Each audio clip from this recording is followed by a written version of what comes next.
justification of alignment there. They usually have decent receive.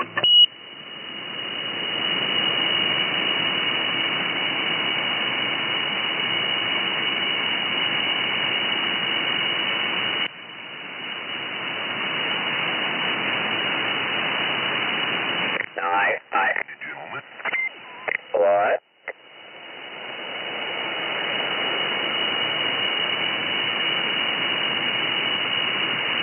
Evening picture.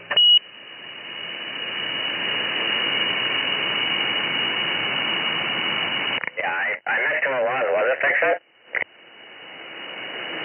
Yes, sir. Good evening, both of you guys. Cobra.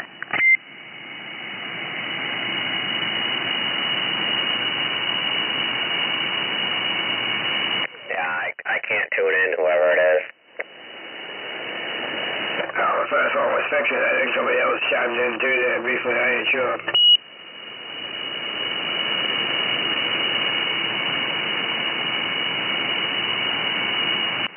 Well, I'll try it again then. Regal. Cobra. Out. Yes. Good evening to you, Mr. Fix-It. I can hear you, no problem. I think Cobra's starting to tune you in. I don't know. You might be having difficulties. Good evening. Howdy. Good evening, Regal. How you doing up there, mister? You doing all right? Doing all right. This thing sounding okay? Sounding top shelf. Oh, yeah, we're on the old Anytone Quad 6. You're on the Quad 6. She's attacking. No doubt about it.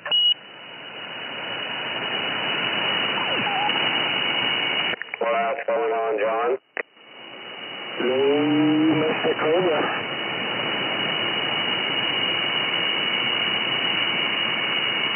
Alright, I think we might got you now here. How's everything going up that way? Not too bad, man. 10-4.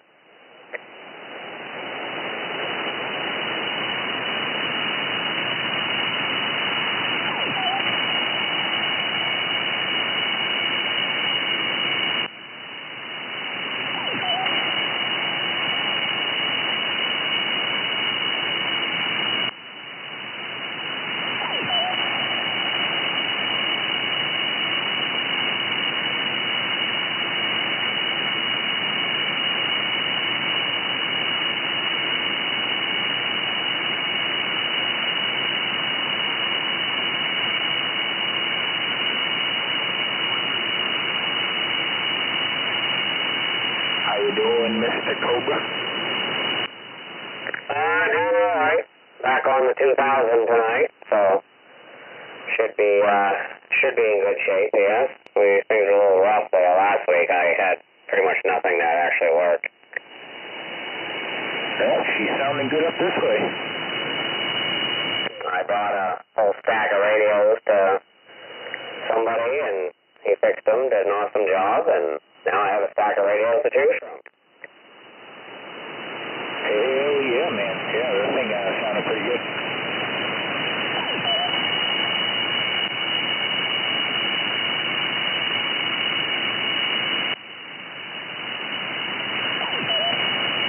Waiting for Showdown to get out of here. I don't know what he's going to choose tonight.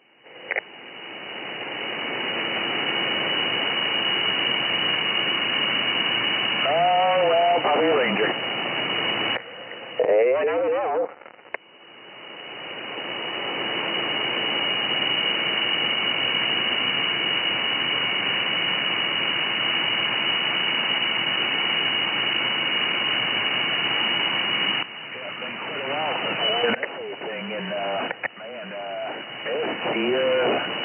Figured I'd dig her out.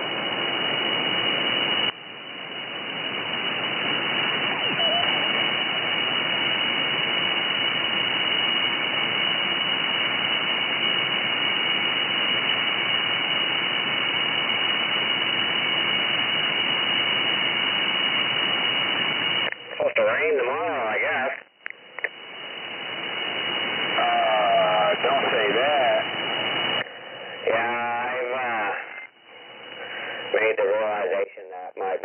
is just going to freeze before it dries.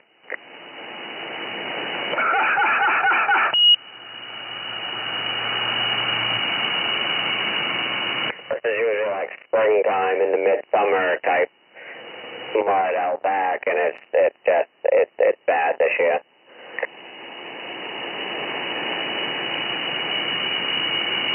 The old four-wheeler dig in, does it? Say that again? The old four-wheeler dig in, does it? I would, but just walking out there, there's one section you can't even walk on, and you'll just friggin' sink down. It doesn't help. Where they put this place in, they did it on the cheap.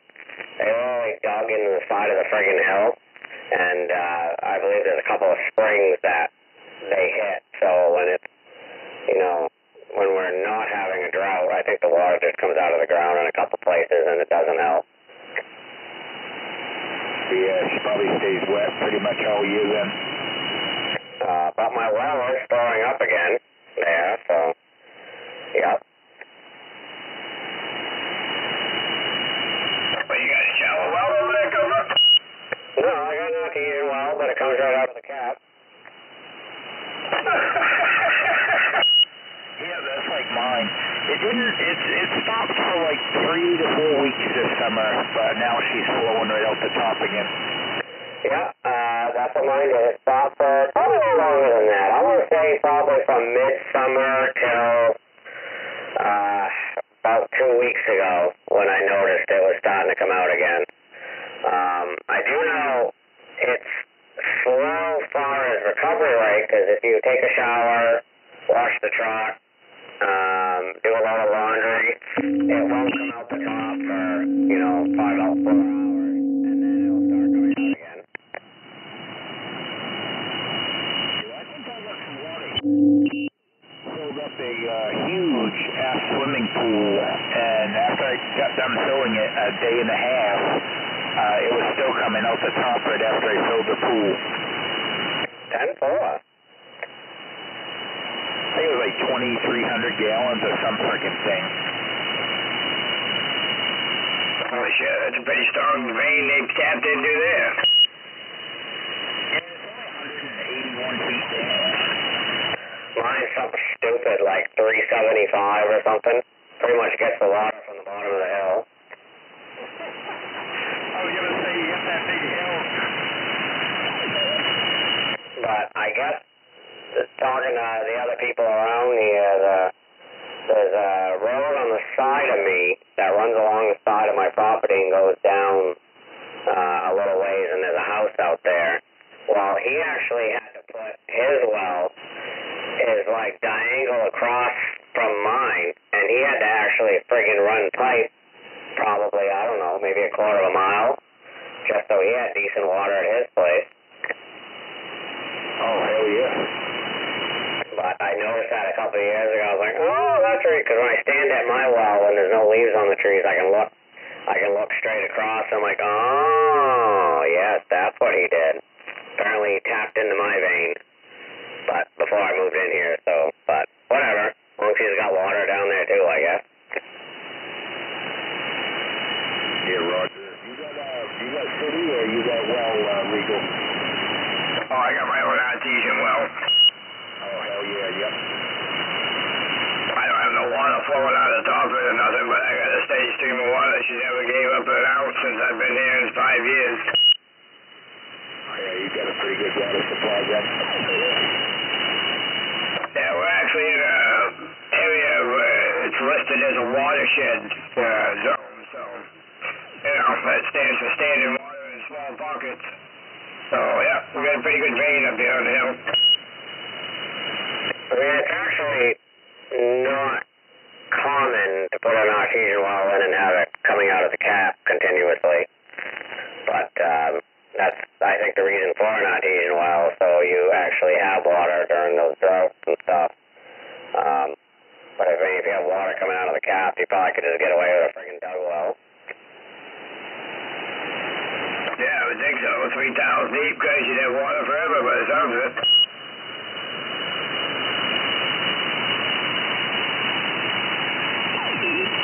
I put in a water wheel.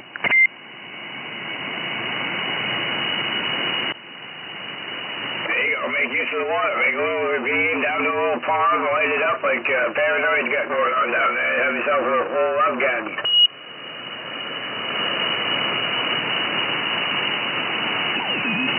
Yeah, that's pretty nice how we did that. Yeah, I saw a quick picture of it there. I sent it to me randomly one day, and this thing all lit up, a little brook going down to a pond. I didn't have no clue. He didn't tell me where it was, who was he doing it for, or nothing. But when I heard Mr. P talk about it on the airways, I said, that's where that picture came from. A lot of work went into that. Oh, I'm sure. There ain't nothing easy about those situations. Oh, hell, when we was younger, we called them rock concerts.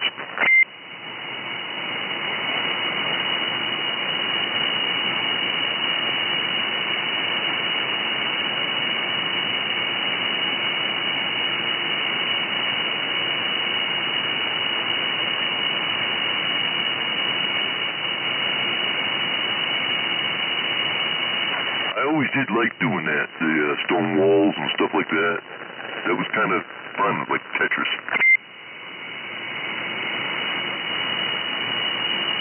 Yeah, it's a young man's game. I helped with a couple of them back in the day, or whatever. Chinese love garden was one of them, and then just a simple flower garden or whatever the hell they called it. But, you know, fence around, nice little ponds and walkways and all that stuff. But that's when people with big money, they can afford that shit.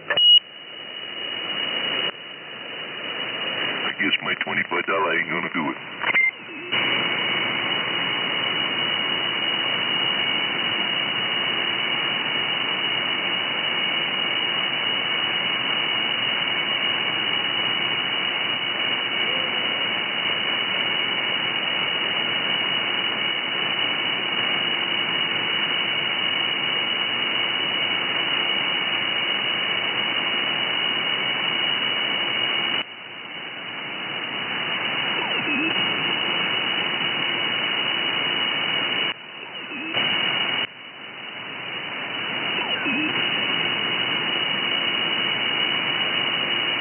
So, Regal, how's my backup mic sound on sideband?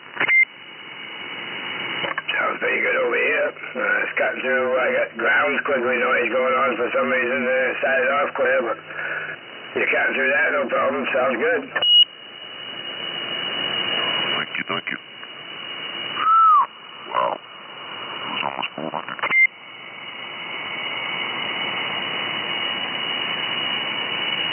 What kind of mic is that? Oh, the mic is the old Turner 2, my emergency backup mic. In for the old Turner 2. I kind of like those old mics. I always have. Yeah, it was the one I was going to let you use because you were liking them so much.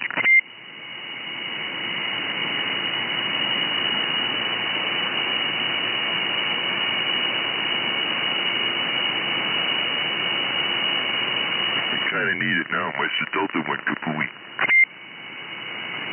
You do take time to take that apart, clean it up or something with the Delta? Well, I took the time to take it apart, as far as I got. See how you are.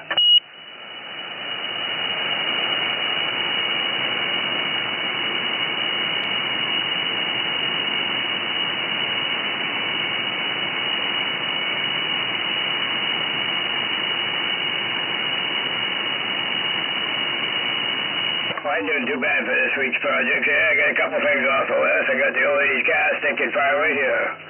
After a month of procrastination, after the first round and it failed there, I got laid up for a few weeks, and then she finally got passed the other day. I fixed the muffler and put some paper on the windshield, so that makes the wife happy. And today I changed my propane regulator I bought a couple weeks back or whatever.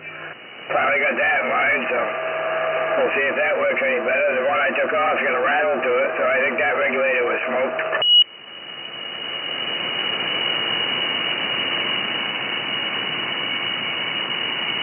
Probably get something in the propane now.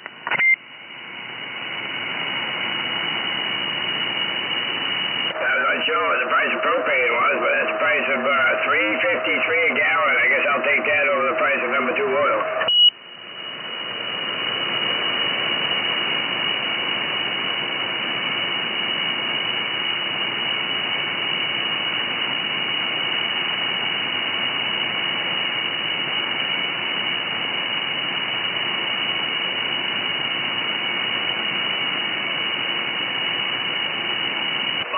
Regal out there, Regal. Go ahead, Mr. Spacey. What's going on, bud?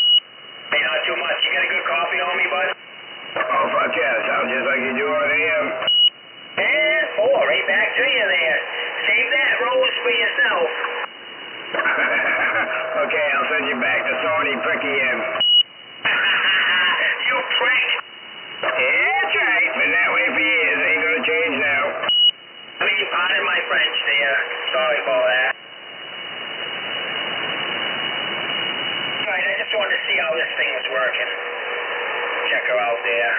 Yeah, I didn't even have to move the clarifier. It's right there. Yeah, what are you doing? On a different radio these days? Yeah, got the, Easy Rider's old, RCI 2970. Oh, 2970. Yeah, she's barking. No doubt about that. She's definitely liking it. And 4. Appreciate that, bud. He's sounding good in Belfast. Where did he say he was? John out in Belfast said you were sounding good out there. I thought that's what he said. Sound good in Belfast. Yeah, you got Space Rider, John in Belfast. Sounds good, yeah. Yeah, right on, Space Rider. Yep, you're making a good trip. Nice and loud out this way. Hey, thank you, John. Appreciate that. Wow, I didn't think I'd ever talk to you there. I hear you a lot on, I think, you talk Skip a lot. Yeah, I talked to John up there as well, Space Rider. Boy, I can't understand who that was. Now, who's that? That was Mr. Paranoid. Yeah, John shoots a lot of Skip. Anytime you hear 427, you know he's out there in Belfast putting the spike down. Yeah, that's what I wanted to say. 427, yeah. Yeah, oh. Thank you, John. Appreciate the comeback. Hope you have a great night there, and glad I made the contact there finally. Oh, yeah, you were with a Ranger. Here we go. Let me pick my fucking bear legs up. Oh, what was that? Alright, I'm gonna switch over to the Bearcat. This is too confusing for me.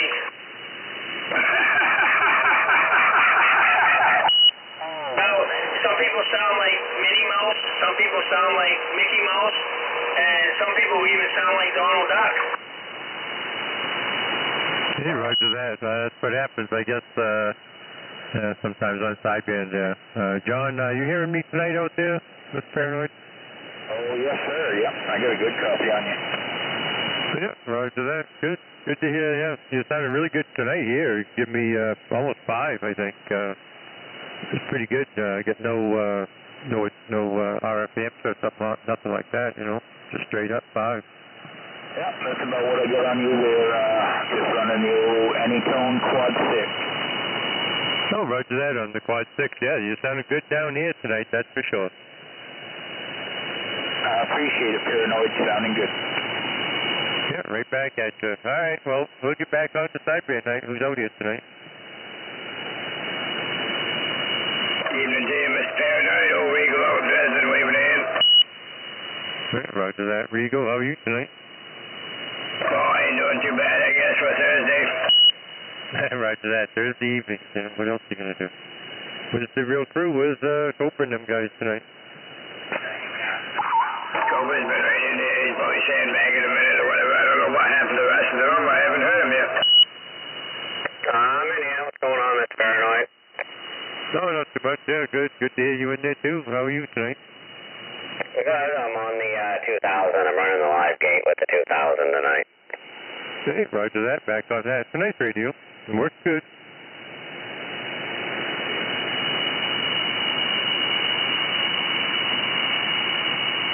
Mr. Paranoid scares me when he keys up. Why is that, Space Rider? Sound like a monster. You should hear it. A monster? What do you mean a monster? I think it's just because we're too close. I'm going to try to turn my RF game back, see what happens. Yeah, roger that. Yeah, sometimes, especially on sideband, if you're real close, then it can be, it's really hard to understand somebody. Like Swiper and I, sometimes with him, it's hard to understand exactly what he's saying because it's so close. Yeah, 10-4. You hearing me nice and clear? Yeah, I hear you fine. You know, you're on frequency and everything. Absolutely, yep. Yeah, 10-4. All right, I'll be on the side here listening. Yeah, roger that. All right, sandbag is checking in. I guess that's what we're doing. So sandbag is number one here. No, I was number one. Okay, well you could be number one then. Number one sandbagger over there. I thought he only had the 3-inch unit, but I guess he's number one tonight. All right. I'm number one. You're number two. And 333's radio.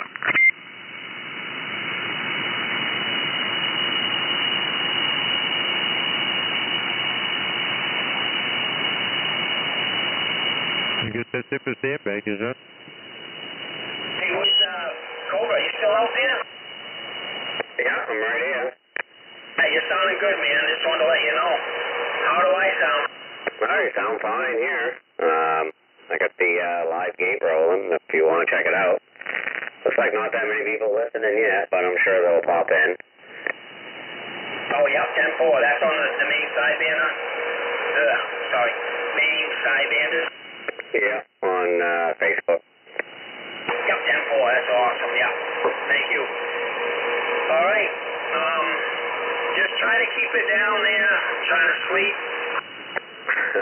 Yeah, we'll try, but never know what the night's going to bring. All right. Sounding good, Cobra. Thank you. Well, don't be like Hutch and turn the volume down so you don't hear us. Oh, no, really? Well, we got quite a carrier on 28 there. I don't know if it's still going on, but... Marketing's the best week. It don't make it out here, so it ain't much of one. It's an in-town carrier for you guys to enjoy.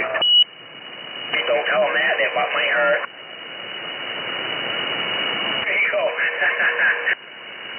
I could throw a better carrier with a realistic Archer antenna mobile with a Sears road talker. Yeah, whoever's doing that carry here was giving me a pretty solid signal here, almost 20 over on channel 28. Yeah, that's what Swiper said too. He was waiting for you to key up and shadow, see what was going on, see if he could hear you. Yeah, I didn't even key up at that point. I was like, yeah, this carrier's been going on for a little while. I just said I'm going to come down and check out sideband. Yeah, I can hear you. I can hear week one. I can hear Swiper. The only ones that talked back and forth was me, Joker, and 500. Probably Swiper's neighbor, my guess. Yeah, 10-4. I blamed it on Hutch anyway. Radioman260, baby. Oh, and I blamed it on Shadow too, but they didn't come out.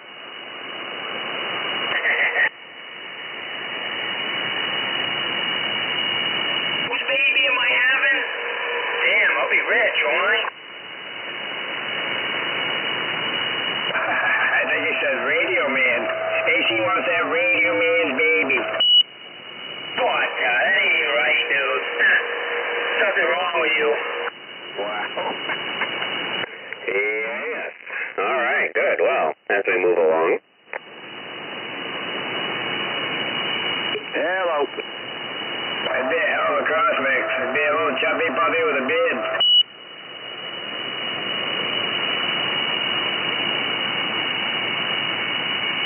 Yeah, where's Space Rider out of?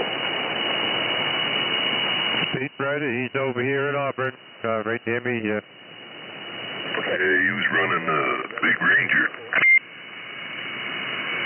Should I try that again? Yeah, I don't think I've ever talked to him before.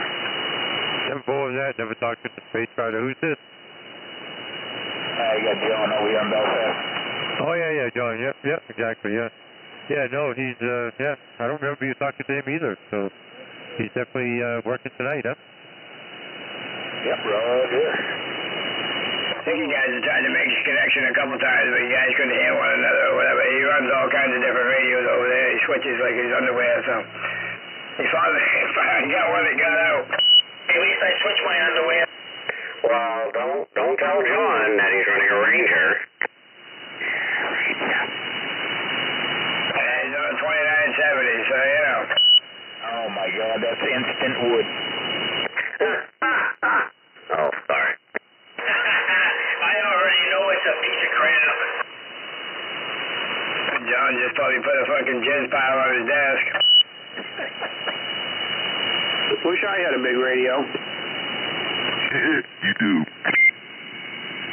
Nah, one of these days, I keep saving my pennies. I got one job for, I need a couple more. Maybe I can afford a big radio.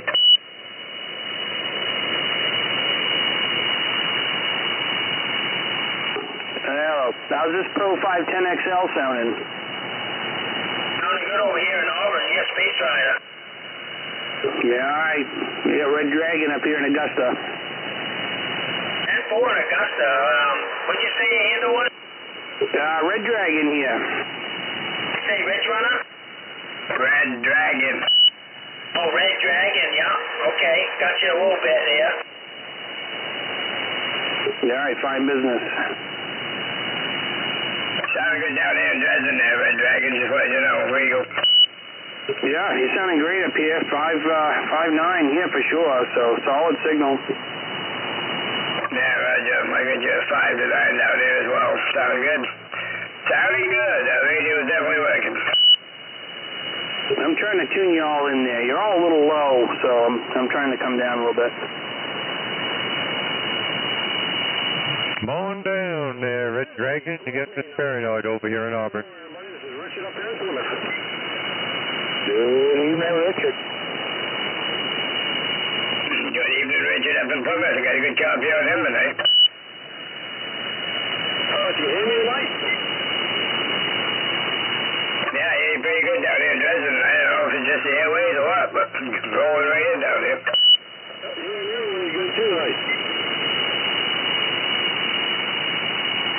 I'm hearing him too faintly there, but Regal, yeah, definitely. You said it. I'm picking up. I never was able to talk to John, you know, or any of the other ones out there. Wow, yeah, it's cool. Must be the airways. It's the Ranger. Yeah, that's right. Yeah, can you say that again? Don't say it out loud, though. Careful, Regal's gonna get wood. Well, if you think about it, the Heterodyne's been running heavy for quite a while. Skip's been running so hard you can't even hear locals. Now, all of a sudden, the last couple of days, it fades right off. So the airways have changed molecularly by space action, we'll say. Solar flares and so on and so forth. So maybe that's why we're all having clear reception. Oh, it's my 2970, dude. I'm not convinced. Well, that's what John would say. Yeah, hell yeah. It's the calm before the storm. You wait till tomorrow night. Yes, because let it all hang out. You couldn't even hear yourself out. Tomorrow night's gonna be wild. Yep, get ready for the big winds, huh? Well, the radio will be cranking tomorrow. Yeah, most of the antennas will be on flat side, though, almost. That's true. Uh-oh. Alright, I'm getting another antenna project delivered to me Saturday, so I can get another one up for a day or so. Sounds like fun. It's always nice to have spares. What'd you get, Regal? What are you putting up? Oh, I got a little project of a PDL2 going on. I'm going to try to get that up in the air and run it here soon. Oh, hell yeah. I'm going to leave my omnidirectional in play for now, but I'm going to experiment with the PDL2 there as a backup and see what I can get out of it. Maybe run a little flat side if I can get it tuned in properly. Oh yeah, that should crank, no problem. And then me and John can mess with you like we do with 500 and Joker. Regal, you'll be squishing all the locals. We'll be crying. No, you're not going to play games with me, Fix-It, see? Because I'm going to leave that omnidirectional in play. You didn't listen to what I said. So if I get that thing in play, I'm going to have a radio hooked to it. So then I'll have another radio hooked to the beam, see? That way there, we do double double listening. We got directional listening and then omnidirectional listening. Yep, M4. You know, I tried doing that, and every time I hook up more than one radio and listen to more than one channel, usually my head spins all the way around, so, yeah, no. Yeah, that doesn't feel too well, does it? Spins all the way around, and then it just says, Ranger.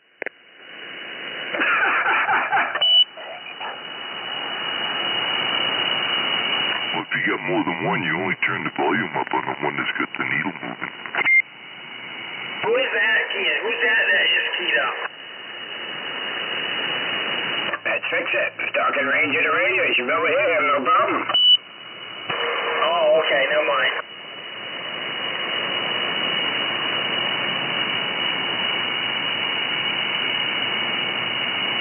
I got to tune him in a little bit. You hear him good? I'm hearing everybody, no problem at all. What? Must be this Ranger. Damn thing.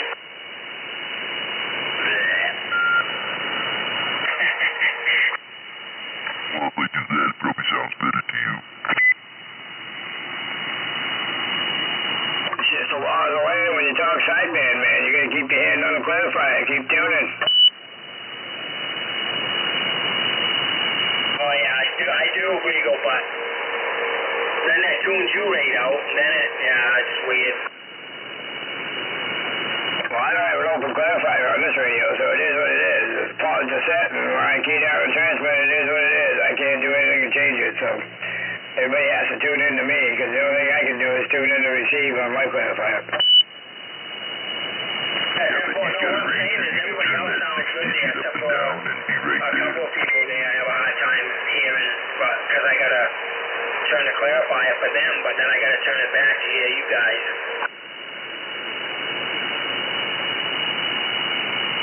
You know, sometimes I feel like a nut, sometimes I don't. Yes. Yeah, I usually hit the clarifier when I'm waxing my Ranger. Boy, that guy likes me, huh? You said you was running a Ranger. You're in, man. You're in the boys club. He loves my Ranger. Hey, you want to buy it?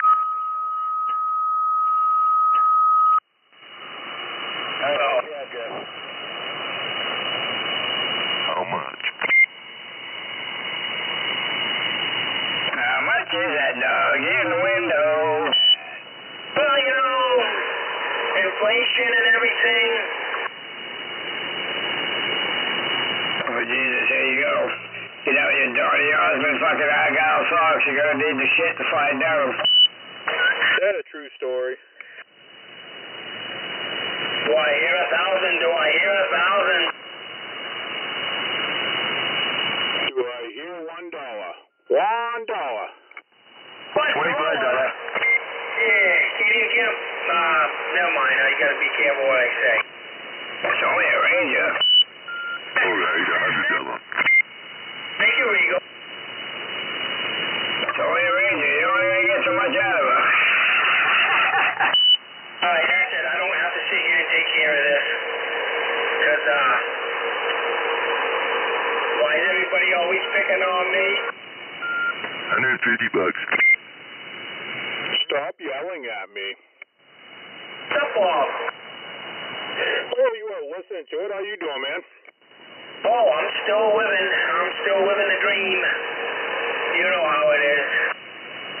Oh, that I do. Oh, too well, man. Fuck, haven't heard you on here in forever. Sounding good tonight, Bob. Just want to say hello. You guys double. Yeah, I was saying, I haven't heard you on here in forever. Yeah. Family comes first. I got a lot of, been with the grandkids a lot there. And, you know, dealing with this, that, and everything else. It's hard to get on the radio when you're, you know, your life is a little bit twisted. No, you know how it is. Oh, yes. I completely get it, man. That's for sure. One of them times, you know.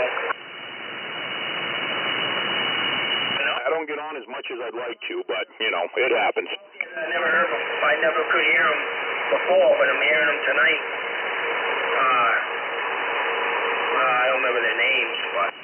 His memory's about as long as his day. Son of a, you've been peeking through my window? Don't tell everybody. Rico, I know one guy, John. He likes my radio. Yeah, he talked to John in Belfast and Red Dragon up in Augusta. I want a medal. Damn, I don't even know if I can talk to anybody tonight. Not until you turn the power up. I'm actually out in the back, in the radio room, in the back bay there. I'm just running off a Washington stock off my antenna that's only 20 feet off the ground because it's what I had hooked up. Then in that case, you're doing pretty well then. Yeah, I mean, it's by Mr. Cleary, but it's the one on the side of the house, not in the tree. And like I said, I'm just on this Washington stock, you know, no amp or anything. Don't get me wrong, I'm trying to dig out a power supply and an amp, so maybe I'll have some in another hour. You're getting out real well, though, Bob. Oh, well, that's what I like to hear. Not too bad for swinging a whole 12 watts, I guess. I can hear them in Belfast. You can hear me out there? No shit, that is funny. Yes, sir. Does it sound almost on frequency? I mean, the clarifier, I assume it's on rock, but I just turned it until I heard people. No, sounds right up here, man. I know the mic's a little dirty. Fuck, it's an old Lafayette mic. I'll buy it. It's one of them Turner Plus 3 looking things, but, yeah, so damn, fuck, if it's working in Belfast, man, I guess I'm gonna have to keep this one. Add it to my save pile. Actually, the more you talk, it's getting cleaner and cleaner. Roger. Yeah, he said I could tweak it in a little bit more as far as the frequency, but I don't have a clue where it is. I just turned it on. Oh, yeah, I'm running the 2000. I was going to try the Washington, but let's try that another night on sideband. Oh, if you smell it, the radio man is cooking. And this one has that same knob, the matching knob on the head where the headphone jack used to be for the extras, so it's 4 bands. I'm sure it's a normal 104, 15 down, but holy crap, there's that radio, man. I'm hungry, too. Oh, time for a Choco Taco. Now you're talking. Choco Taco and a Ranger. Fuck, a brand new Ranger in the box. Did you see that? That is bullshit. I'm wearing my personalized Ranger smoking jacket. Was it made by Joe Camel? Ranger Thunder. Never mind. You got that right. They're all black. I bet John doesn't have one of those. I bet he'll give you anything you want for yours. His ass was jacked. Probably that too.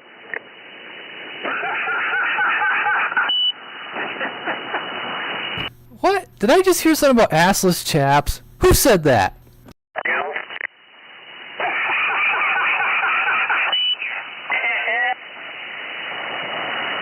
I got pink ones I wear for a screwdriver. Whoa! That's the after 9 o'clock live feed. Yeah, you gotta watch Screwdriver's live feed for the hidden Easter eggs, like when the phone drops and it pans back on himself. I kind of thought he preferred green. Sometimes I like to really throw one in there and just get the reflection in the meter just right. You ought to just do that to see who's paying attention. That would be great. Have you seen those, like when it'll come up on like, whatever, Yahoo or something, but, you know, it'll be a thing that'll show all these fucked up pictures, and you'll see people like taking a picture of a motorcycle to post on Craigslist for sale, and then it shows them like naked in the background. I'm like, who the fuck's in their yard naked taking a picture? But you can see it in the Chrome, and they don't think about it. Yeah, I've seen those. Like, someone takes a picture of something for, like, eBay. They're in some yellow stained tighty whities. Exactly. That's some funny shit right there. Well, when John takes a picture, he's wearing a Ranger in front of his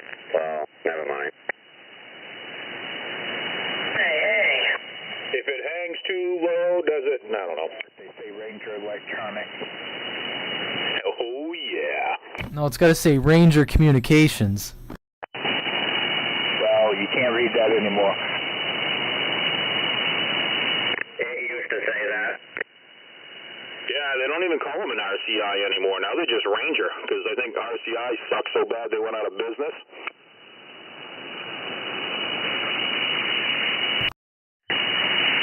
What the hell? Mine's still working. Good evening. Yeah, what the? I got it from Bob. What the? Ranger. Fucking junk. Damn, I bet this is the first time this radio's been turned on in 25 years. Mystic? Hey, Moose in here. Oh, that's a long time. Oh, Moose is been standing. I've been watching on the phone. I did hear Mystic. I am hearing you. I'll be doing that to you. Mystic, Moose, and John. I can actually hear them all on this antenna and this radio. It's surprising. They're doing real well tonight. Everybody's receiving super well tonight. Must be that storm coming in, Bob, because I even received them. I hear you, David. It hit us like on my drive home all of a sudden. Fucking. Good evening, Popcorn. Like 5 dB out of nowhere too. So yeah, must just be something in the air. Nope, I keyed up with you, man. John, why are you gonna step on him? After 11-hour day, it's going, I'm pretty much sandbagging. Yeah, Roger, how you been, man? Why are you gonna step on him like that, John? It's over. And, yeah, now I can come tomorrow. I can take a step back and breathing and say that all is well. How about yourself? Well, not too bad. Just getting ready for the old winter and yep, this time of year. Right on it is. Yeah, after this we got rain and then the temperatures are plummet. So that's why I had the forest lab. Forest lab tonight at 2 o'clock. It is not. It's supposed to be nice out this weekend. That's what I'm telling myself. Saturday's supposed to be shitty all day. Shitty at best. 40s or something all next week or Try Friday, Saturday, and Sunday. Rain, wind, yeah, it's supposed to be a bad one, but we'll see. Is it that hurricane that's coming up from Florida, or is it something coming from the north? Yeah, that hurricane coming up from Florida. Roger.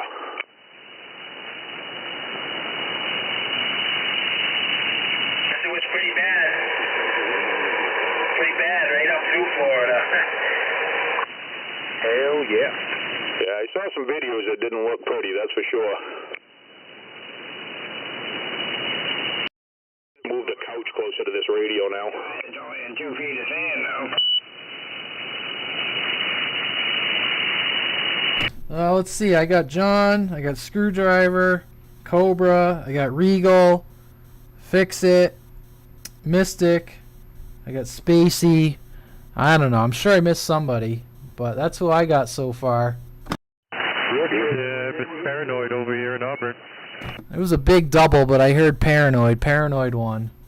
Roger that. Yep, it's Paranoid over here in Auburn. I'm here. Hey, I feel good. I feel a lot better. He didn't forget me. He forgot all about you, Richard. Mr. Richard. Ooh, Mr. Richard, let me see. Can I hear you direct? Or everyone was keying up. Go ahead, Richard. Hello, can you hear me now? Oh, yeah, I'm hearing you, Richard. Where are you? I'm all the way up here in Plymouth. 10-4 on the Plymouth. Yep, you got the radio man in Gloucester. I'll log you down here. Roger there, radio man. No, I talk to you every time. Well, it's on doing the old sideband is right. I hear you. I don't know. So that's who I got so far. If anyone else is in there, just speak up. I'm Roger, radio man. You got the friendly neighborhood moose. Oh, man. Big signal on Moose. Yeah, we got you.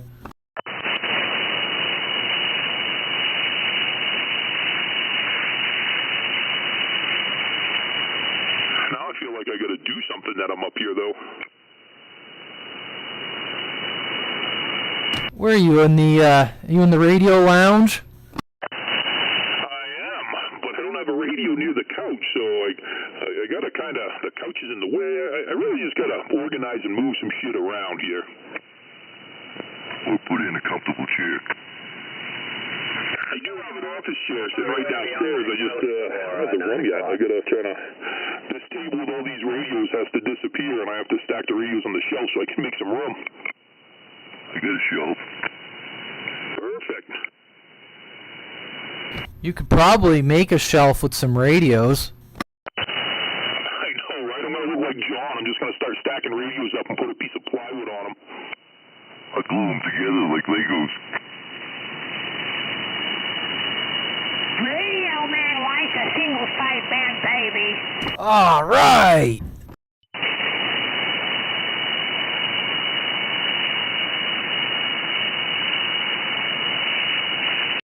What did he say? Whose baby? Come on. Spacey didn't hear you said. Do it again.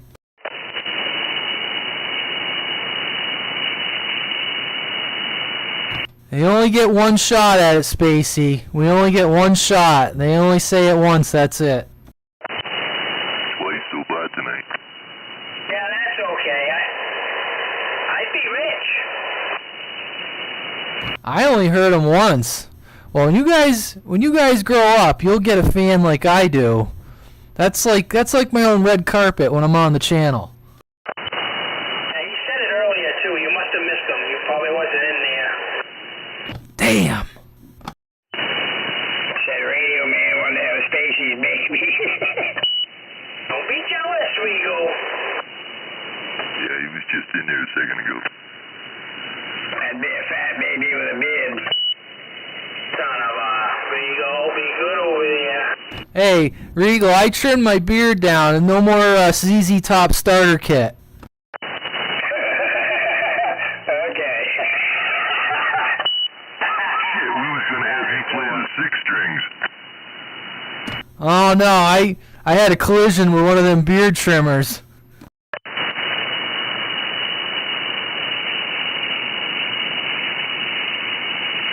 It's alright, Radio Man. It'll go back.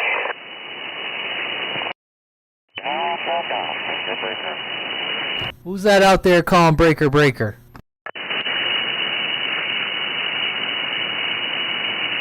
Guys double. Bone Crusher over here, North J. Ah, good evening, Bone Crusher there in North J. Evening, Bone Crusher. How's the shop going? Good evening, Bone Crusher. Might as well throw one in there. Good evening, Bone Crusher from Dresden. Pretty nice. Nice and clean over here and whatnot. What's going on up there tonight, Bone Crusher? Are you hearing this radio from Auburn? I threw my hat in there, but I'm gonna say he's not hearing shit. I guess not. I don't think he's even responded, is he, How about it, Bone Crusher? Can you hear anybody down here? Well, let me give you a 10-5, guys. Bone Crusher, you got a copy on Radio Man? I can hear you guys out there. He's not responding to anybody, I guess. I don't know what the hell. Well, I know Bone Crusher can hear this radio, Mr. Fix-It. Yep, that's more there, Fix-It. I can hear you, no doubt. Bone Crusher, 10-5 to Screwdriver. What? I want to hear Mr. Fix-It? God damn it, you doubled. Oh, was he going to 10-5 to me to Mr. Fix-It? Can you hear me? Yes, I can hear you fine.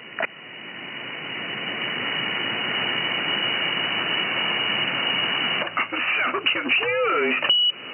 I'm always confused. Well, you guys, but I guess you guys aren't hearing him.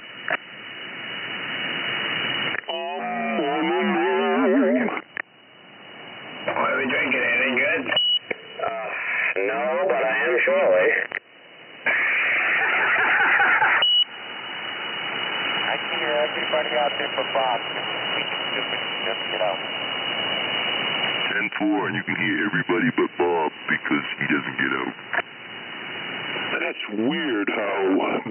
ass can hear my 10 watts, but yeah, he can't. It's pretty hilly heading out in that direction. No, it's a brutal trip to him, that's for sure. Probably keeps his squelch up. Oh, uphill from here at the bone crushes, huh? You know, I'm halfway in between both of you guys, so yeah, you're both right there. Not gonna lie, the fact that John even heard me once was amazing. I know it. He's been coming in loud and proud tonight. God's a big dick. Whoa, that's not, well, I mean, it's true, but...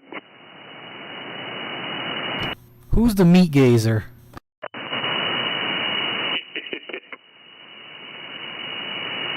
only looked for 3 seconds. That's not a gaze, that's a glance. Yeah, but could you describe it to a sketch artist? Yeah, he's a 6-foot cock. Whoa! There you go. Dreamers, nothing but a dreamer. Jesus, Regal, you just made my dog howl.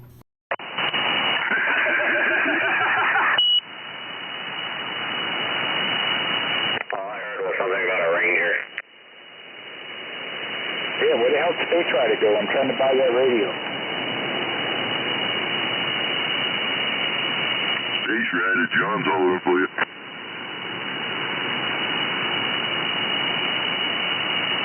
I'll be in the streets looking for a Choco Taco.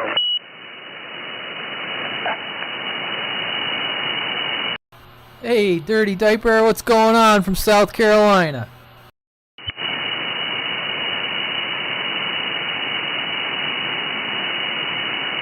I think I gotta get a wrench so I can put a shelf up here.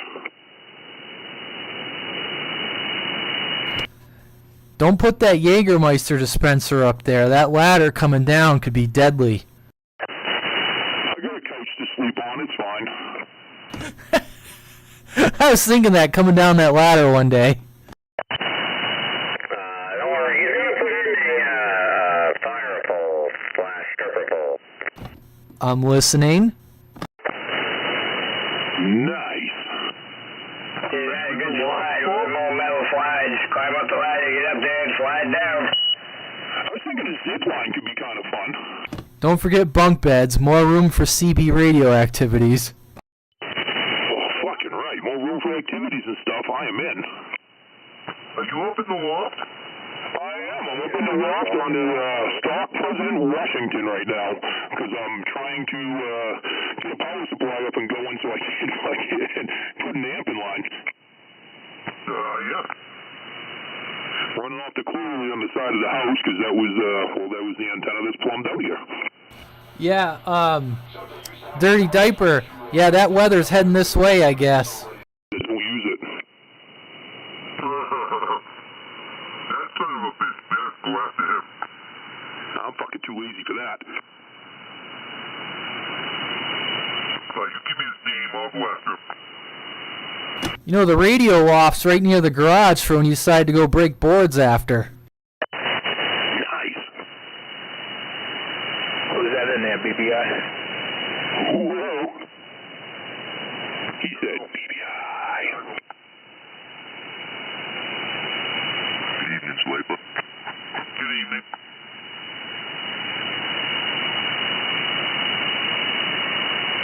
Where you fucking been all my life? I even went up to the other channel and yelled for you a few times. Yeah, they were. I turned it on and it's, either wall-to-wall skit. Today I turned it on and somebody's playing it, and they must be rated my fucking ass. The only person I could hear was 500. Pinning my needle, playing fucking, hip-hop, not hip-hop, fucking, whatever, kitty pop music. Roger, I'm sons of bitches. Swiper, if you don't show up more often, Screwdriver's gonna be outside your window with a boombox over his head. I fucking am. I miss him. Look, you know how many nights we've had till like 1 in the morning recently on the weekends out here, and you're never around. Nope, kid. I'd say you would have loved it last weekend because there was like, I don't know, 4 or 5 people from New Hampshire that came in and people all over the state, but we know you suck and you can't hear, so you might not have. Yeah, rub it in. Let's fucking put that beam up. Let's go.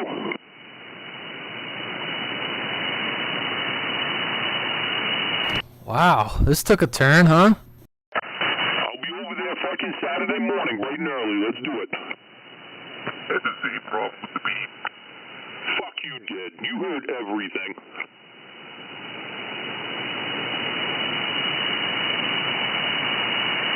I don't know. I love my Omni. Yeah, me too. Anything that works. Have both.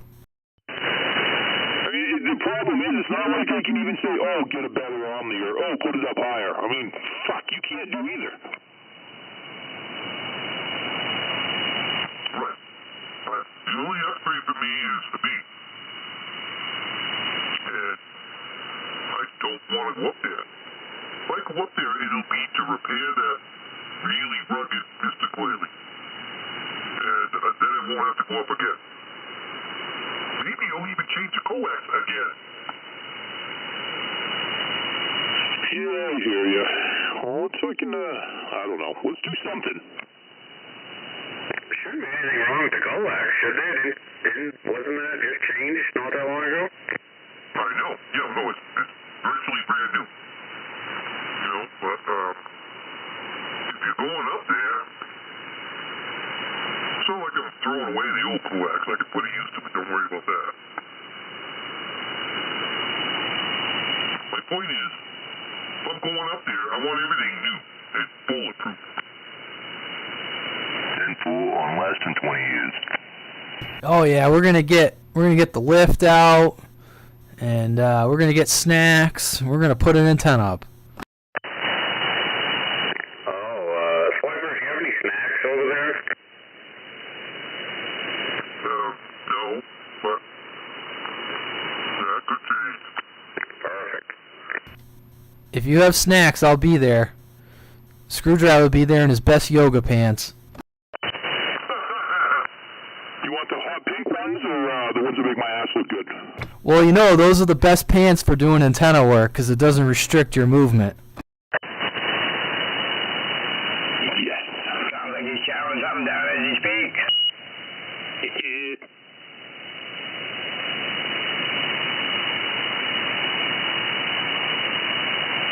I think John's going to bring the ring dings. I'll bring the Duncan. Frozen ring dings? Any ring you want. Wait, never mind. I thought it was Twinkie. I'll bring the Dunkin' Donut. No, those frozen ring dings are pretty freaking good. He likes the frozen Twinkies for some reason. It's a shape thing. I heard that he likes the chocolate ones, frozen chocolate ones. Because it's phallic? I don't know, I'm kind of fond of them whoopie pies.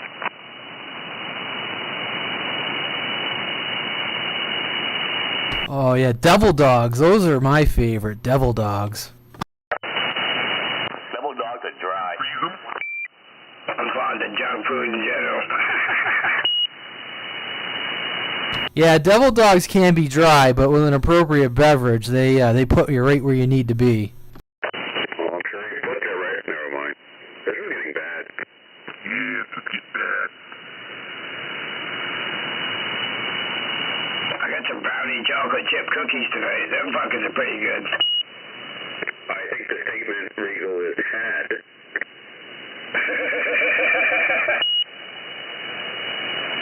Well, if he said he had, if he said he just got them, we'd all be over there to get them.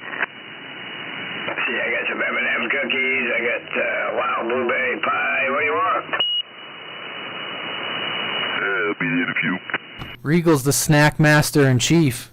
So I think we're heading to Regal's. I think he's the winner of this weekend as far as the antenna help goes.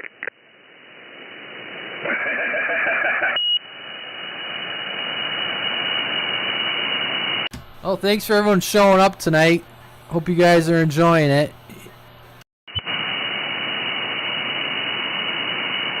Not shutting down, just saying thank you. I will like that PDL too, though. It gives you a little bit of gain in a certain direction that kind of helps in the skip land too.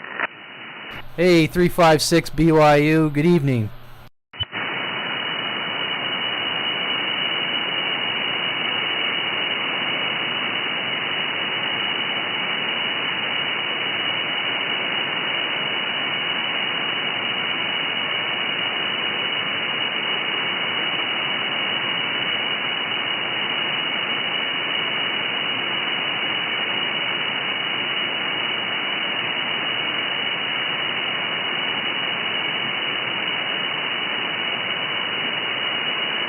Don't everyone talk at once.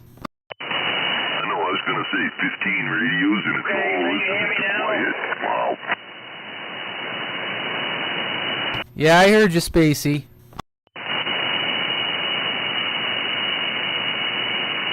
Beauty of sideband. 3 people can talk at the same time, you can hear them all.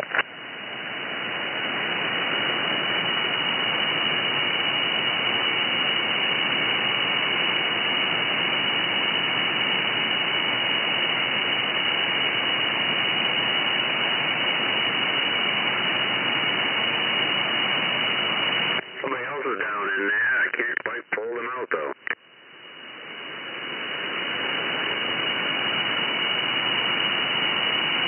Must be your way, I got nothing.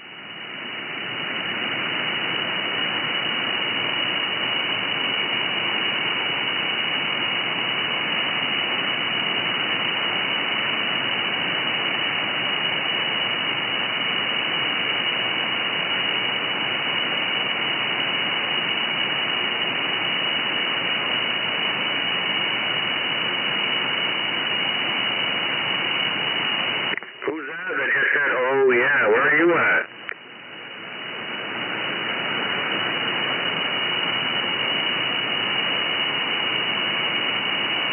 Any other takers?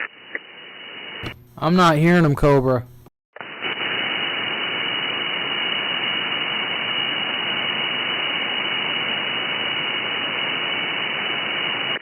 Did you say Peru? 10 pulling to Peru, yeah. You got Cobra, I'm out here in Wales, the other side of Savannah. Peru, that's north, right? Yeah.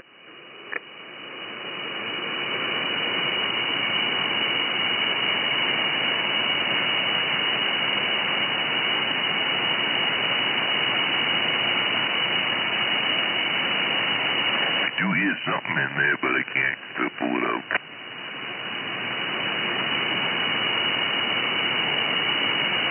Yeah, he's right at the line here, too. I can hear him, but not well enough to decipher. You still got him there, Cobra? He hasn't keyed up in the last minute.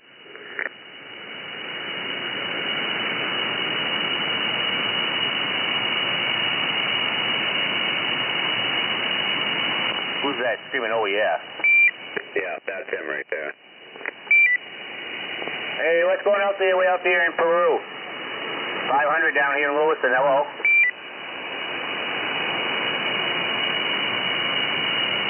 I'm only running 2 watts because I got that Class C amplifier with no delay on it, so it's only 2 watts. Working fine. Just keep doing what you're doing. Say he was in Peru? That's what that Cobra says. That's the same guy. I got the beam right up north there, and it's got a pretty good signal down here, right around 7. Oh, yeah, I bet you that's King. Number King? Yeah, that's what he said. It's King. Cobra, tell him Space Rider said hello there. I can't hear him at all, but... Yeah, he said he could hear you, Spacey, and top of the evening to you. 10-4, you fat summer!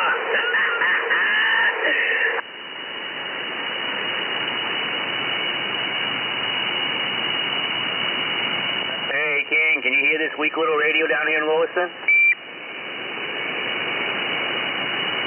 Roger, I'd say throw some more fire in the wire. I don't know if that did anything at all, but Yeah, right there, King. Good to hear you in there. It's been a long time.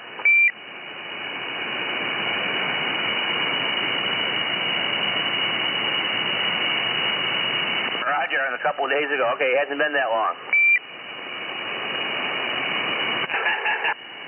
All right, I just throw it in there for a second. It's sounding good, though, downtown Lewiston.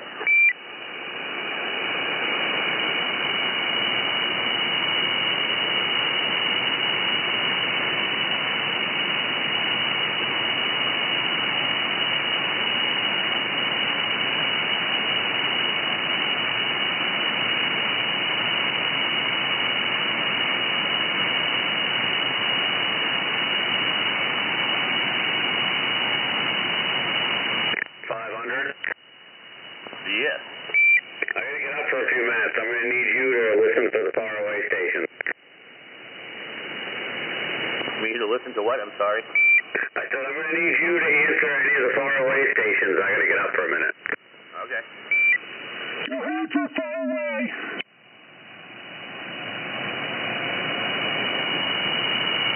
The hell was that? They call that a king. Yeah, I wasn't hearing King, unfortunately. I mean, I couldn't understand what he was saying, but I knew he was talking.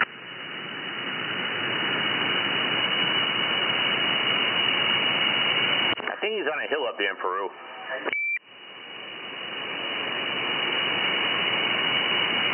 Could be wrong.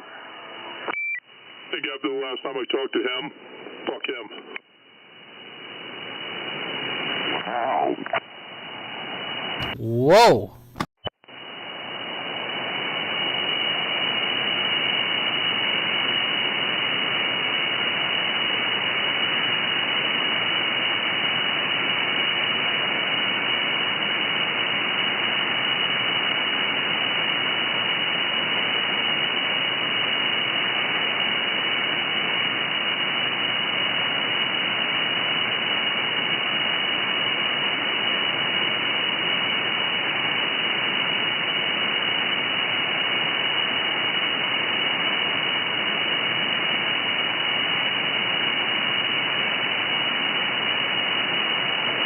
As I get older, I'm starting to hold grudges more.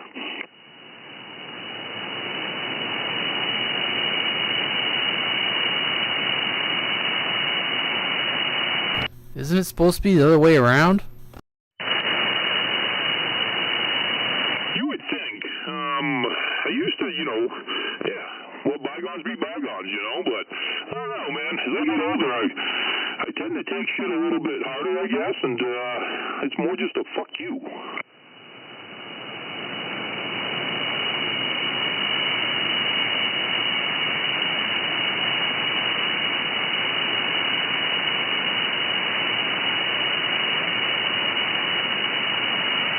Yeah, I've been having that problem too. People suck. That's all.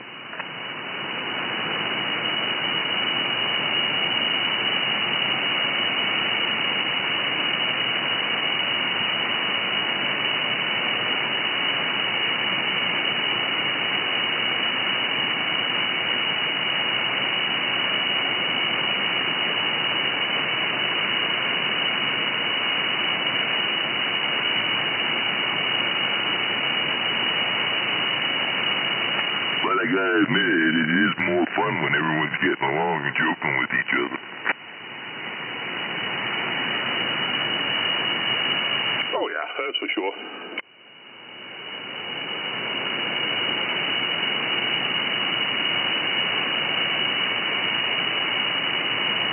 Well, we got everyone say hello to Traveler. He doesn't have a mobile, but he's listening to us on the live stream. Listening on my ride home. No mobile. So everyone say hello to Traveler. Howdy, Traveler. Traveler, don't get out. Fucking squish. I knew I could squish someone, see? You can squish everybody on Radioman's live stream. Just dawned on me how he's texting and driving on a live stream. Whoa, that sounds very unsafe. I hope he's pulling over to do that. I just noticed that. Yeah, we got another guy from California. He's in there, Truck Central, listening. I think he said Southern Cal. Oh, what did he say? Yeah, Southern Cal. That's pretty awesome.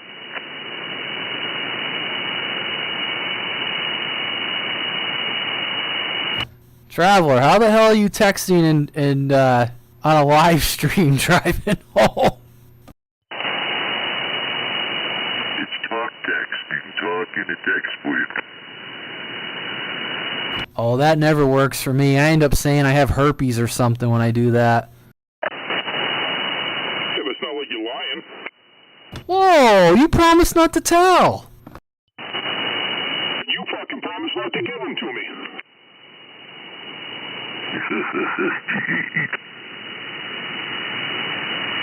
it weird how the bumps on my ass identically match the ones that are on your front?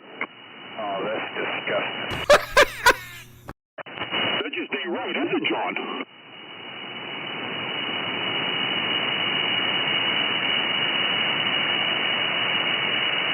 Them fucking Ranger people, see how they are? You're the one that escalated it. I know, usually Regal's right there to throw a little gasoline on it. He must be in the bathroom. I expect nothing else from myself.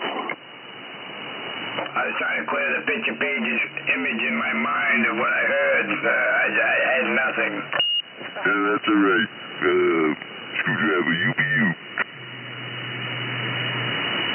That's disgusting.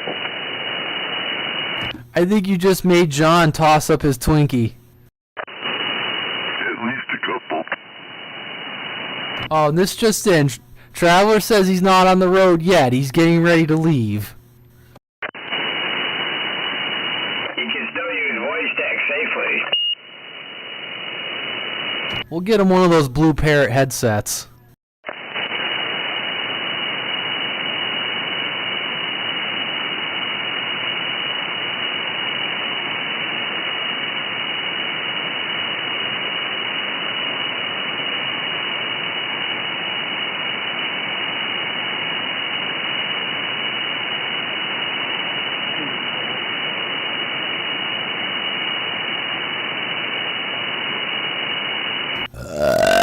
Yeah, Screwdriver, I used to have one of those base stations a long time ago.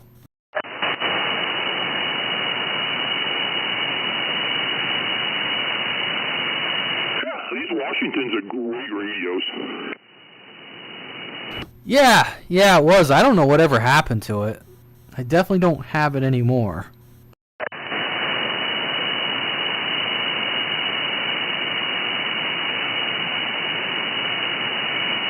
Always loved them.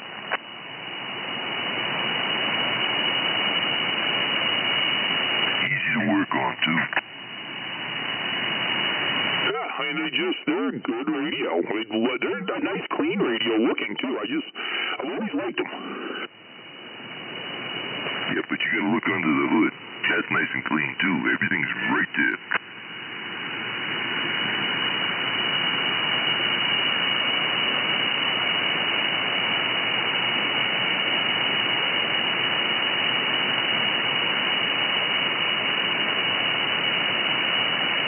Something goes wrong, it's so easy to trace those boards because they're just laid out easy.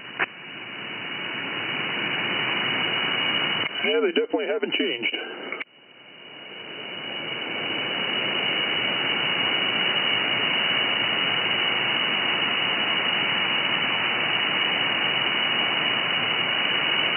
Ranger. It's like the same board, like in a 148. Well, it's put out by Uniden, which is kind of part of Ranger, so yeah. No, it's not part of Ranger. Yeah, I think it's a little bit older than the 148. I think it's closer to like the 142 board, but yeah, same fucking thing.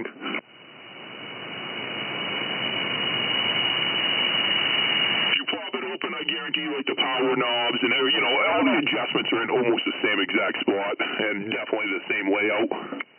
That's what I was thinking. Yeah, not 148, the 142 it's PTL. all Yeah. the components instead of just missing components. Like stuff on me. Yeah, you're right. Probably the 142 GTL is what I was thinking. Yep, yeah, exactly. You know, and yeah, you know, I mean, they had the Madison, and the Madison, I believe, was the same board as the 148.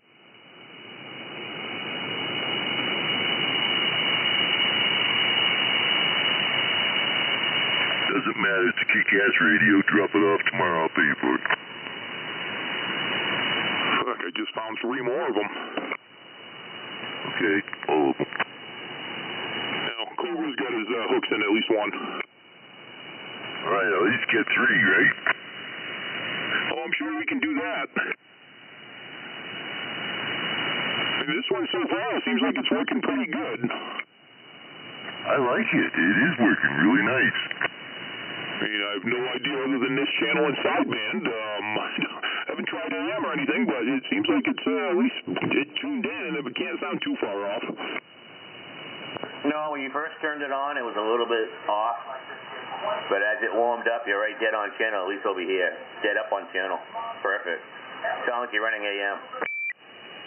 Roger. Not bad for a Lafayette mic and no amplifier yet, so I'll take it. Extra $25 for the mic.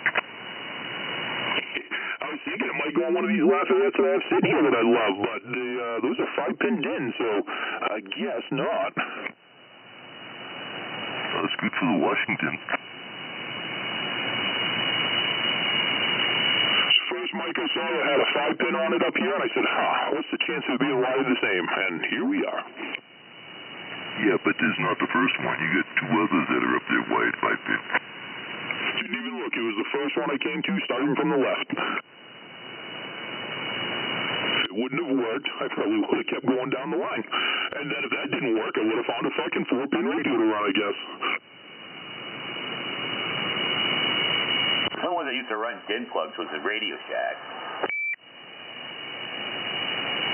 Radio Shack was real common form, but I got a couple of really nice looking Lafayettes that almost look like an old stereo receiver, and those fucking things have them too.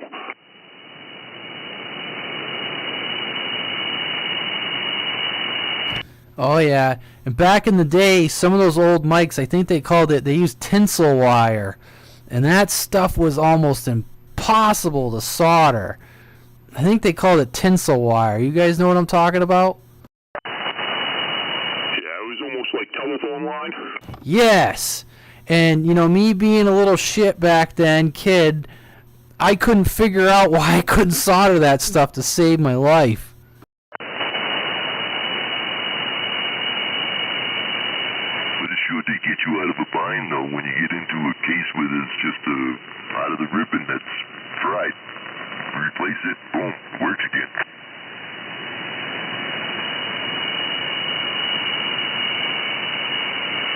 I had an old Lafayette back in the day, and Turner Plus 2 mic and all that, and you know, all I had was a big giant Weller soldering gun. Try soldering a mic plug with one of those. It'll melt the plug. I did, and I burned my finger 3 times and gave it up. Oh, I melted plenty of plugs back in the day.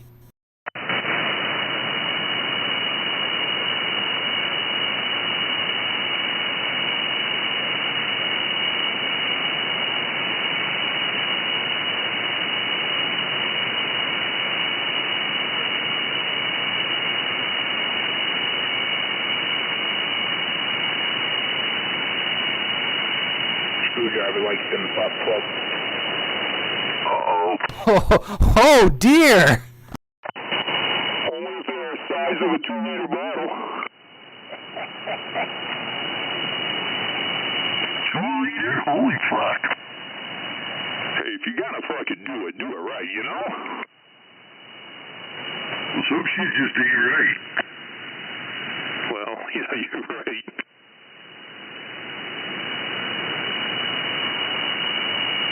Well, I'm not going to be able to sleep tonight. He wants one of them buck binkies for Christmas. Hey, you've been on my Amazon wish list. Freaking right. I am just totally amazed that you can hear this thing tonight.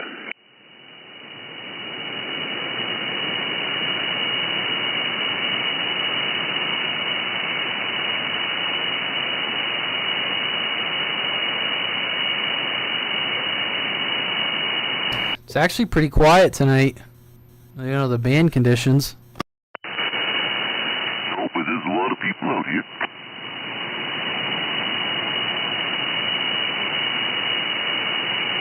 Let's hear it, Radio Man.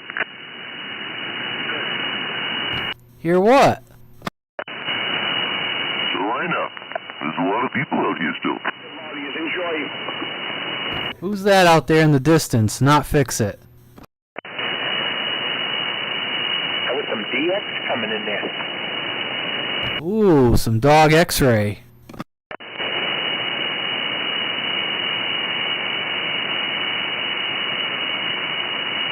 Let's see, I got John, I got Screwdriver, Cobra, Regal, Fix It, Mystic, Spacey, Paranoid, Richard, Moose, Bone Crusher, Swiper, King. That's what I got so far on the on-air check-ins. Yeah, Red Dragon here in Augusta checking in. Oh, Augusta. What was the handle? White Dragon, he said he was. Yeah, well, alright. Was it White Dragon? Red, R-E-D. Okay, sorry. Fix It keyed up the same time you did. Okay, Red Dragon. Copy that, Augusta. You got the Radio Man down here in New Gloucester. Yeah, you're making a fine trip there. About a 5x5 up here. Okay, copy that. Yeah, I got you probably a little better than 5x5, maybe 5x7. But yeah, you sound good, Red Dragon. Yeah, all right, fine business. Yep. Oh, not a whole lot here. About 110 watts maybe coming at you. Nothing fancy. Well, we're doing about the same over here. I don't think I've ever heard you before, but maybe some of the other guys have heard you. Yeah, I don't get the opportunity to get in much. Sometimes I do the stream or whatever, but yeah, it's pretty uncommon that I can get down here to the radio room there. Go ahead. Oh, okay. Well, what do you, we know how many whiskeys you're running. What about a radio? What do you got for a radio and antenna? Yeah, IC 7300. I've got an IMAX 2000, just about 20 feet in the air, nothing fancy, but we've got a decent elevation. All right. Well, there you go. Yeah, you're doing good over here. I think everyone else is probably hearing you. Yeah, no, I'm sure of it. Yeah, I hear them guys pretty well, so I'm sure everyone's picking me up there. So conditions have been real good. I know it's quiet tonight. She's going to be noisy tomorrow, so hopefully I'll get a little time to come down here and work some stations there. We worked a bunch of stations overseas there the other day on 10 meters. It was pretty fun.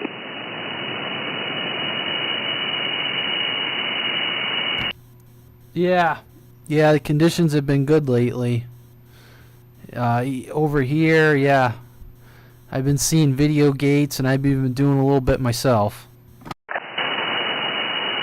Yeah, it was good. Let me see. It was what, the 5th? On the 5th, I worked Germany, Brazil, the Netherlands, Italy, and Serbia on 10 meters. It was a pretty good day.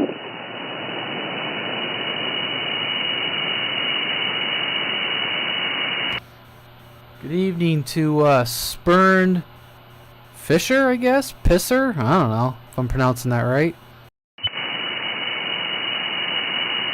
Alright, well, there's some other people in here. I don't know. They want to see, see if you can hear them or whatever, but there's a whole bunch of us in here this evening. I worked into Wales earlier. Fuck, I even worked Portland, too.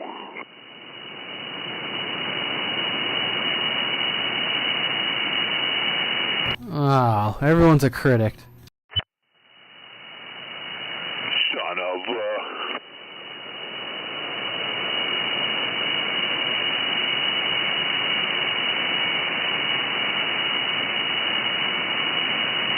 fucking sweating my balls off up here trying to do stuff. Hey, Red Dragon, isn't there another guy up in Augusta? Is it Birdman or something?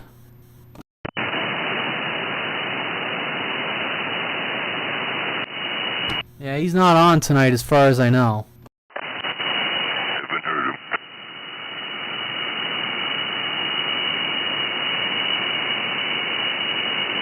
I gotta say, he does a fine job out here from Augusta.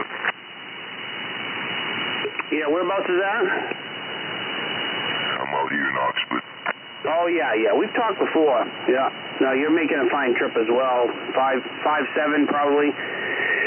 And I think you're maybe slightly lower on frequency. I'd have to tune you up a little bit. Well, don't bother, because I can go up one notch, too. Like that. There you go. Yeah, good enough. Yeah, a few people are off a little bit, so I got to keep turning the knob. But everybody says I sound better on this frequency, so I sit here on this one. Yes, hey, listen, whatever works, doesn't matter. Junk, this junk. It's all fucking junk. I mean, as long as it's not a Ranger. Hey, it is a Ranger. It's a junk Ranger, one of the very first ones they made.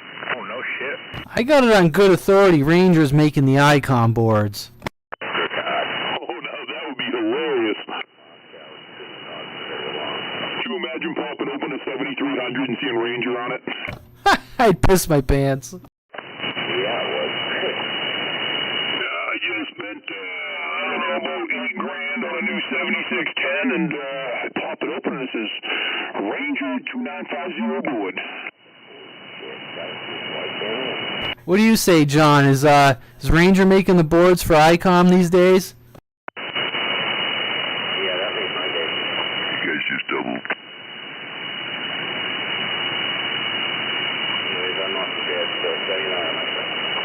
Hell yeah, man. Good to hear you in there. Make sure you get in there more often, dude. Will do. All right, bud. I'll talk to you soon. You like it? Yep, right on, right on. Have a good night, man.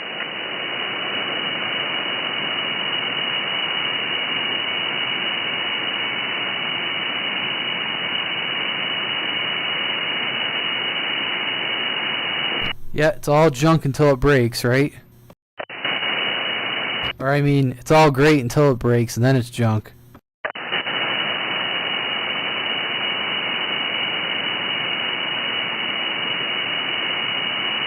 I like them old black radios.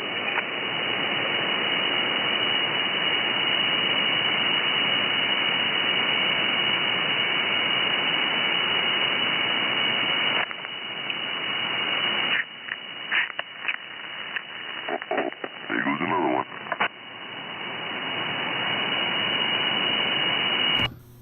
Push. No, it didn't say Bush.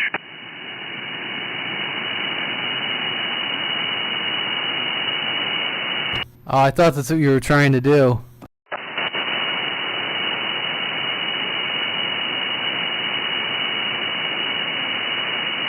Well, good evening, everyone in the YouTube channel on the live feed. Thanks for stopping by tonight.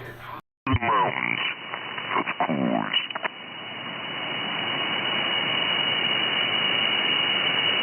Ah, tapping the Rockies.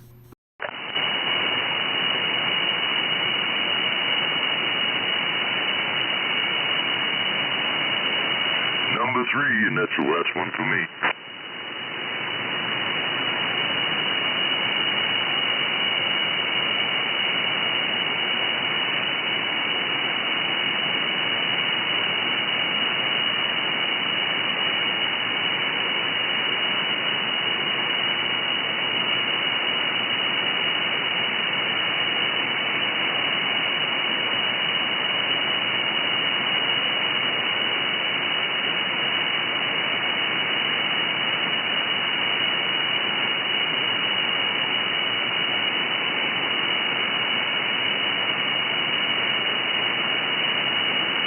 Wonder why Traveler doesn't have a mobile anymore. Alright, peeled. Oops, I doubled. Go ahead, whoever that was. I think it was John. John, what'd you say? I said, I'm looking for another Ranger, so you guys keep your eyes peeled. Well, I hear that Space Rider selling his Ranger that he just fired up tonight. Sounds pretty good. Yeah, I asked him how much he wanted, but he took off. Yeah, I didn't get a price either. He was talking 1,000 something. I like, yeah, let's get down to reality. Yeah, exactly, yep.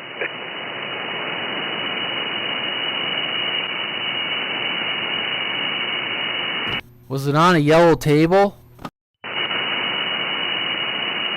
what I was thinking. Oh, by the way, Fix It, Traveler says you're a 3-beer queer. Whoa. That's what they call a cheap drunk, right? Just as long as you don't pour your drink in your hand, take advantage of your date tonight.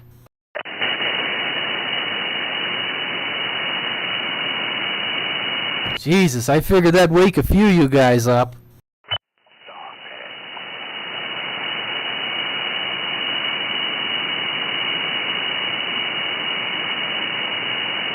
Yeah, no, I can't hear him at all, so, yeah. Sorry, I had to let a cat in.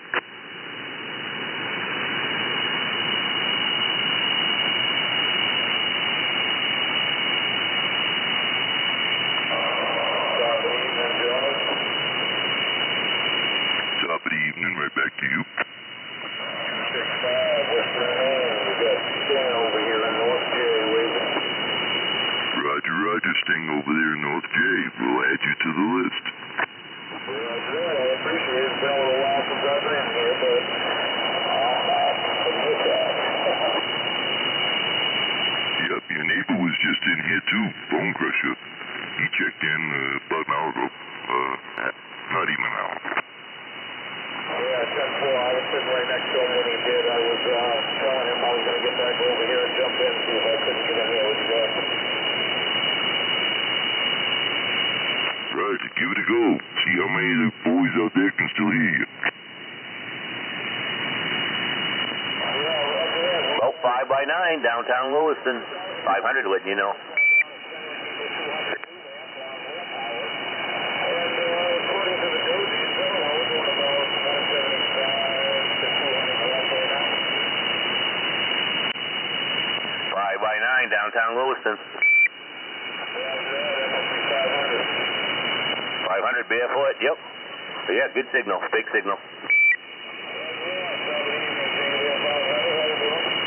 Oh, pretty good, pretty good. Sitting over here watching the football game, adjusting my attitude, chilling out, yep.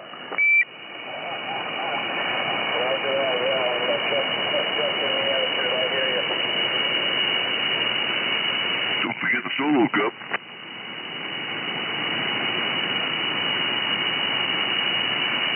See if I can turn this up on higher power and see if it messes with my signal and modulation.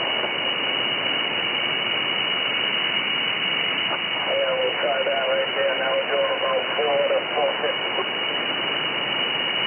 Not necessary, you were loud and proud before, but yeah, you still sound fine.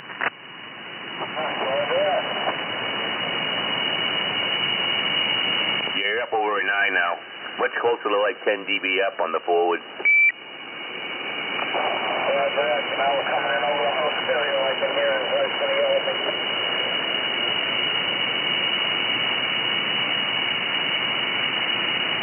It's kind of weird on sideband tonight. Everybody's been pegging my meter. Well, except for John. Sorry, John. Oh, that son of a... That's alright, Fix It. You can knock me down. I'm on any tone. Not a Ranger? Oh, man.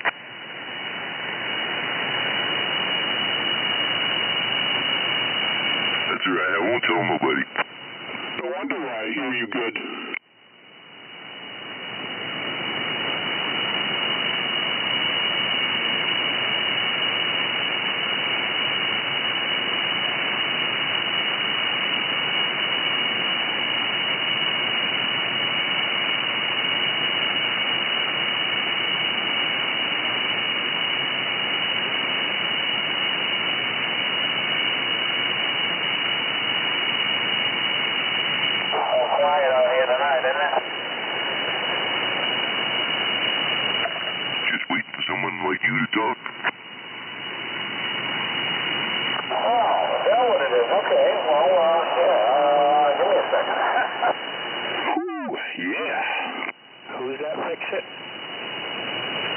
Sting out in Jay. Oh, wow, I can actually hear him, but I can never hear Bone Crusher, but I can hear him. Oh, yeah, he gets out a little bit better than Bone Crusher, believe it or not. Bone Crusher works on his radios, and something's wrong there. Wow, yep. Yeah, I took this one in on trade, this Eagle 2000. I've got the RCI 69 bass sitting directly next to this thing, too. Just that it's got too much swing and too much modulation for this particular amp, so I'm holding out for a 1,000-watt tube amp to go with that. Well, John out in Belfast says he can hear you just fine. Oh, yeah, this one's, oh, really? Everybody can pretty much hear me no more? Consider a 1,000-watt tube amp. Roger that, yeah. Well, it's got a needle on the thing here that says I'm doing about 500 watts now as the tubes are warmed up. Yep, that makes you an alligator station because you can't hear John. Very much, Doug. No, it just means John needs to go bigger. What's that? Yeah, John. Yeah, I'm hearing you there, Sting. This is Radioman, New Gloucester.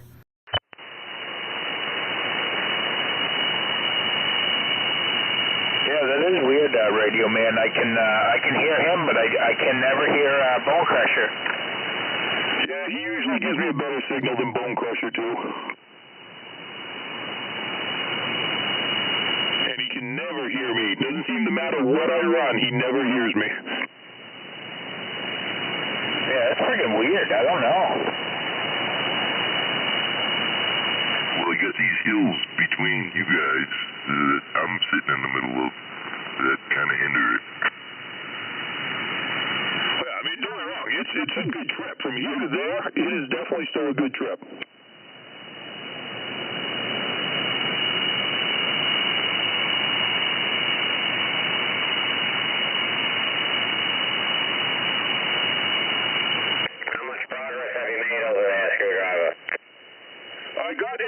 I got my old bench actually lagged to the wall, which just took me like an hour.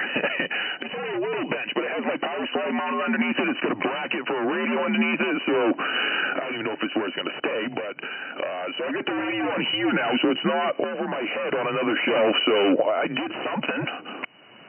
Perfect. I wanted to sweep the floor and maybe lay down this little carpet and move my couch over here, but I still got to pull all these radios off the shelf and move them and bring this table and this bench downstairs and bring up that nice wood, and that nice wooden bench is going to fit perfectly against that back wall and be just what I need. A studio. Yeah, we'll hold up all your Rangers. I am actually going to I'm going to blow off a little section back here, 10 feet, 8 feet, something, and I'm going to sound deaden everything and turn it into a little studio for sure. With a big bay window in case there's a party going on down below. Yeah, it'll probably depends on where I put the wall. I think I'm going to put it so I'm going to have two windows up here. One makes it a pretty small room. I don't know if I want to do that, but I put 2-foot windows, so 2 foot by 4 foot. So yeah, I really don't want to go a 6-foot room, so I'm probably going to have to go that 10 or whatever.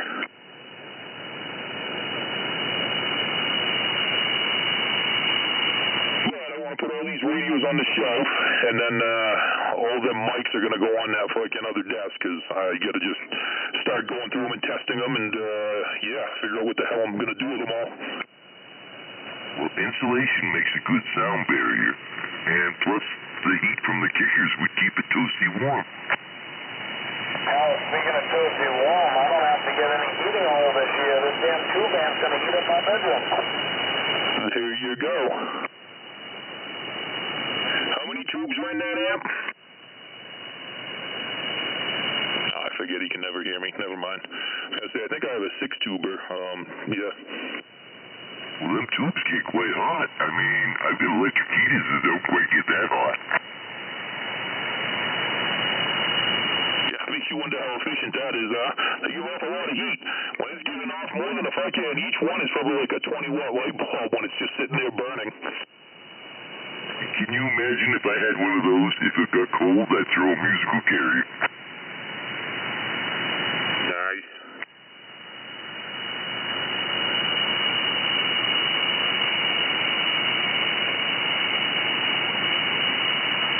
No, just kidding. I have an electric heater that I run off my battery bank that the radio's running off of, and if I don't run my kicker, it gives me more time on the electric one.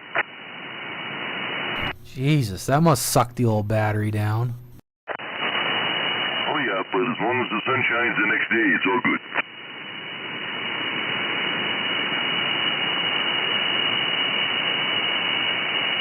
If not, I get a little charger that will kick in and help out.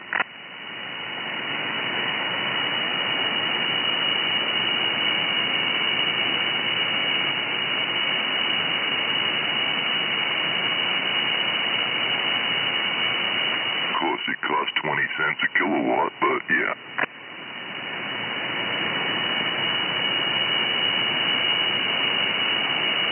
Well, I got some pretty big batteries up at camp, but I have a wood heat, and then I got a propane monitor too that I can use.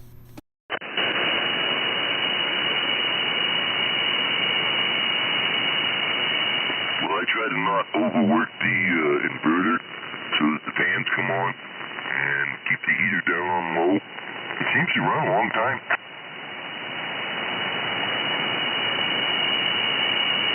I should probably check when I'm up at camp. Oh, I'll have a radio with me. I got a pretty good inverter up there and pretty decent solar panels. If it's going to cause problems for me doing radios up there. Yeah, but if you had a 6-tube amp, that would keep the whole camp heated all winter. I insulated the shit out of this place.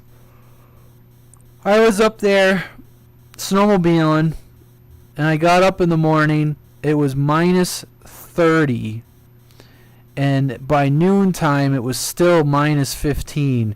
Needless to say, I didn't go snowmobiling that day.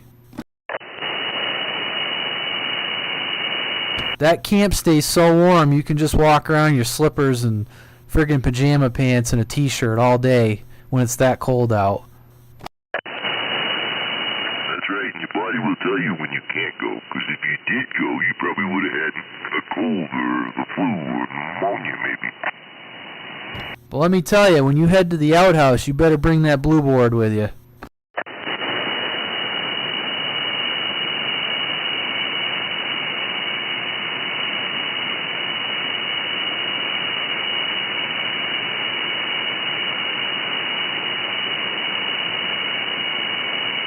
But, you know, it wasn't a bad day. Just hung out, listened to tunes, played cards, eat, drink, smoke, whatever. It was friggin' cold, though. That was the coldest I ever seen it up there.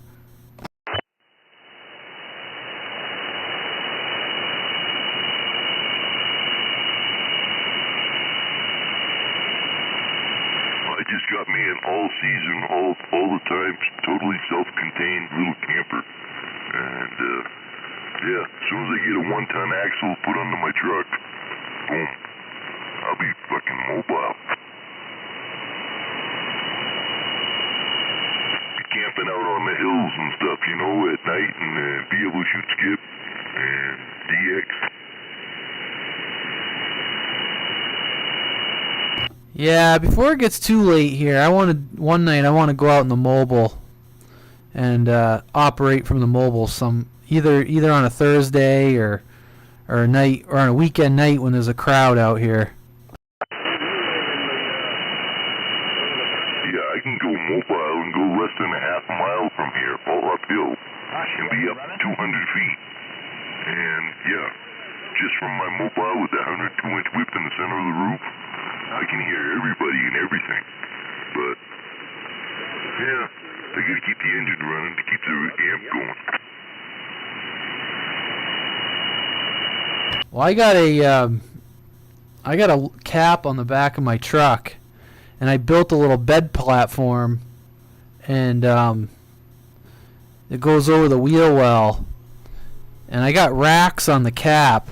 I thought about rigging up something where I could set up somewhere set up a temporary antenna and just operate from the cap.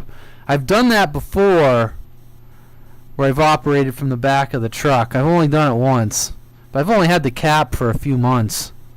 I've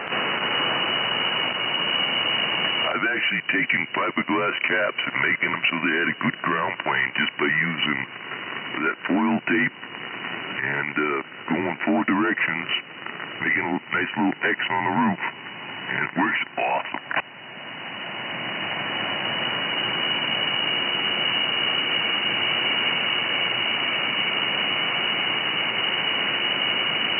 And it's just foil tape, but it's a ground. It's the antenna sees the ground.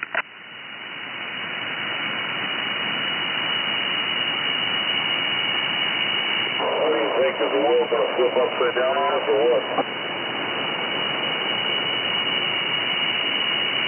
If you believe it's flat, it might.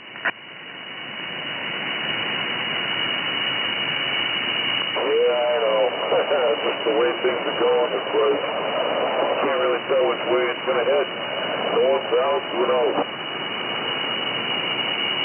Hey, as long as the Earth keeps spinning, we're all set. Once it stops spinning, we're fucked.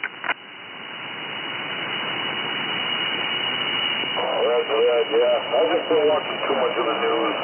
Crap in Ukraine, crap with China, crap with North Korea. Everybody's saying that U.S. started it all. You, Richard? Everybody's friggin' panties in a bunch. Oh, man, you were way down.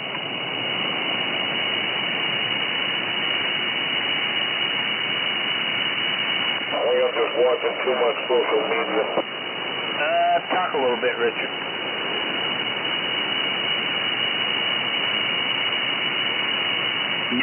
Nope, I don't hear nothing.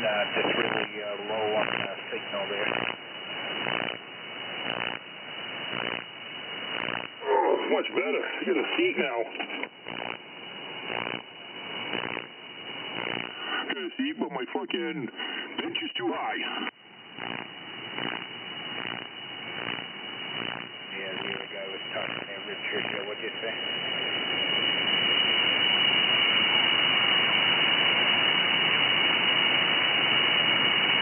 I'm barely getting a one on you.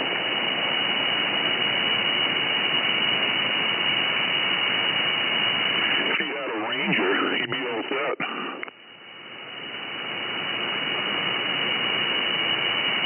It'd probably be better if I was on a Ranger, but on this frickin' Anytone. That's what I'm saying. That's what I'm saying. I'll have to trade this one off too, I guess. Might as well. I can't hear them at all out there.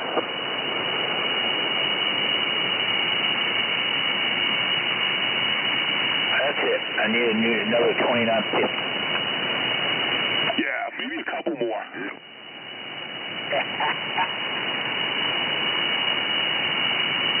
I got an old summer camp you can use. I'm always looking for a Ranger.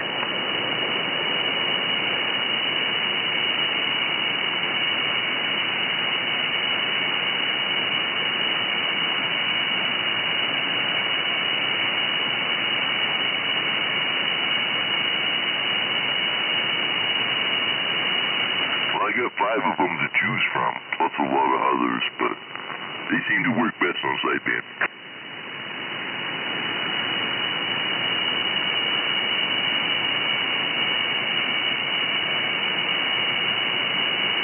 Although this one doesn't like to do FM for some reason.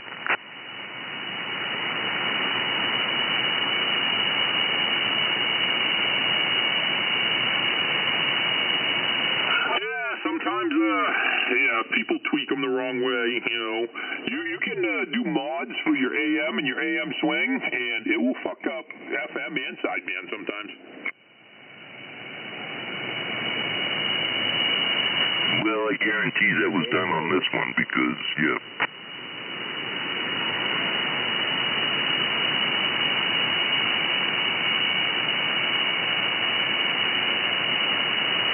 Ain't complaining though. Like I said, it still works on AM and sideband just fine.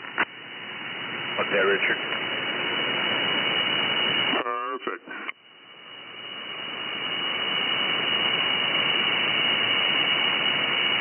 Alright, what the hell's going on out here? Holy but Jesus, is that unsafe driver? I was texting when I was parked inside the goddamn terminal, so suck it. Ouch! Man, you were parked in that terminal for a whole lot of time. What was he sucking in the terminal? A Choco Taco?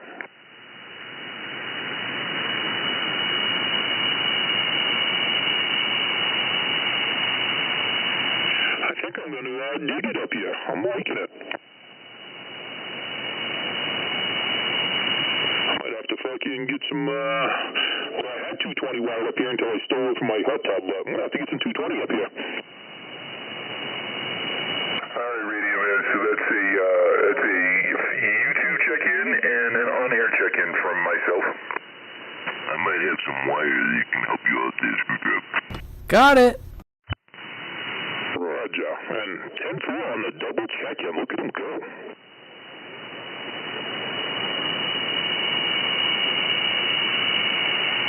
Yeah, and you had the box on too, right? Oh wow, yeah. Yeah, you were way the hell down there. Oh, sounds like a blown up box then.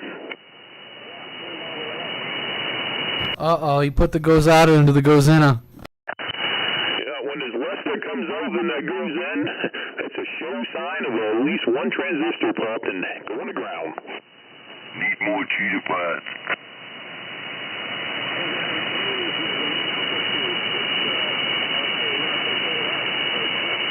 He said he was going to pull it out. I heard him.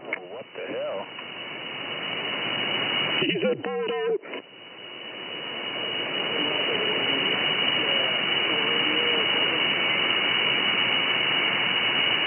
I've never heard of that. Well, I never. Except for this one time at band camp. Yeah, that too.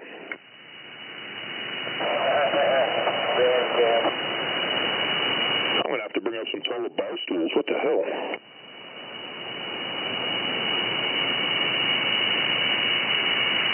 I hope Screwdriver hooks up a Ranger soon so I can hear him. I was thinking about it. I am getting very close to be able to hook up a Ranger. I don't know if it'll work, but I do have one up here. Cool, cool. Come on, let's hear it. I don't know if I have any mics, though. There is a 2970 sitting right over there, though. I know. If it was wired for a 2950 or better, I'd probably scoffed it.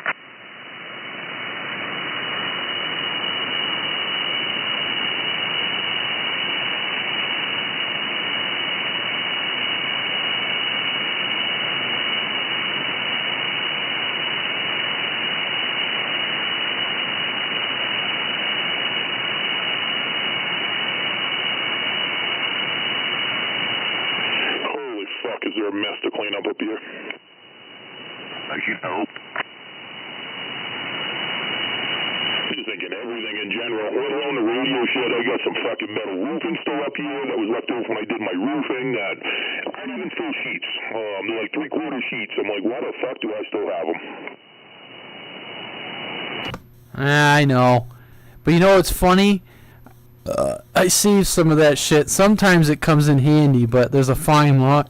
Oh, man, there's a fine line. Yeah, I'm like, oh, I might need it for a patch or for an overhang, or maybe I'll fucking put an awning over my deck out back, and I'm like, oh, I could just use a bunch of pieces and cut it 10 feet long instead of the, 28 feet that they are.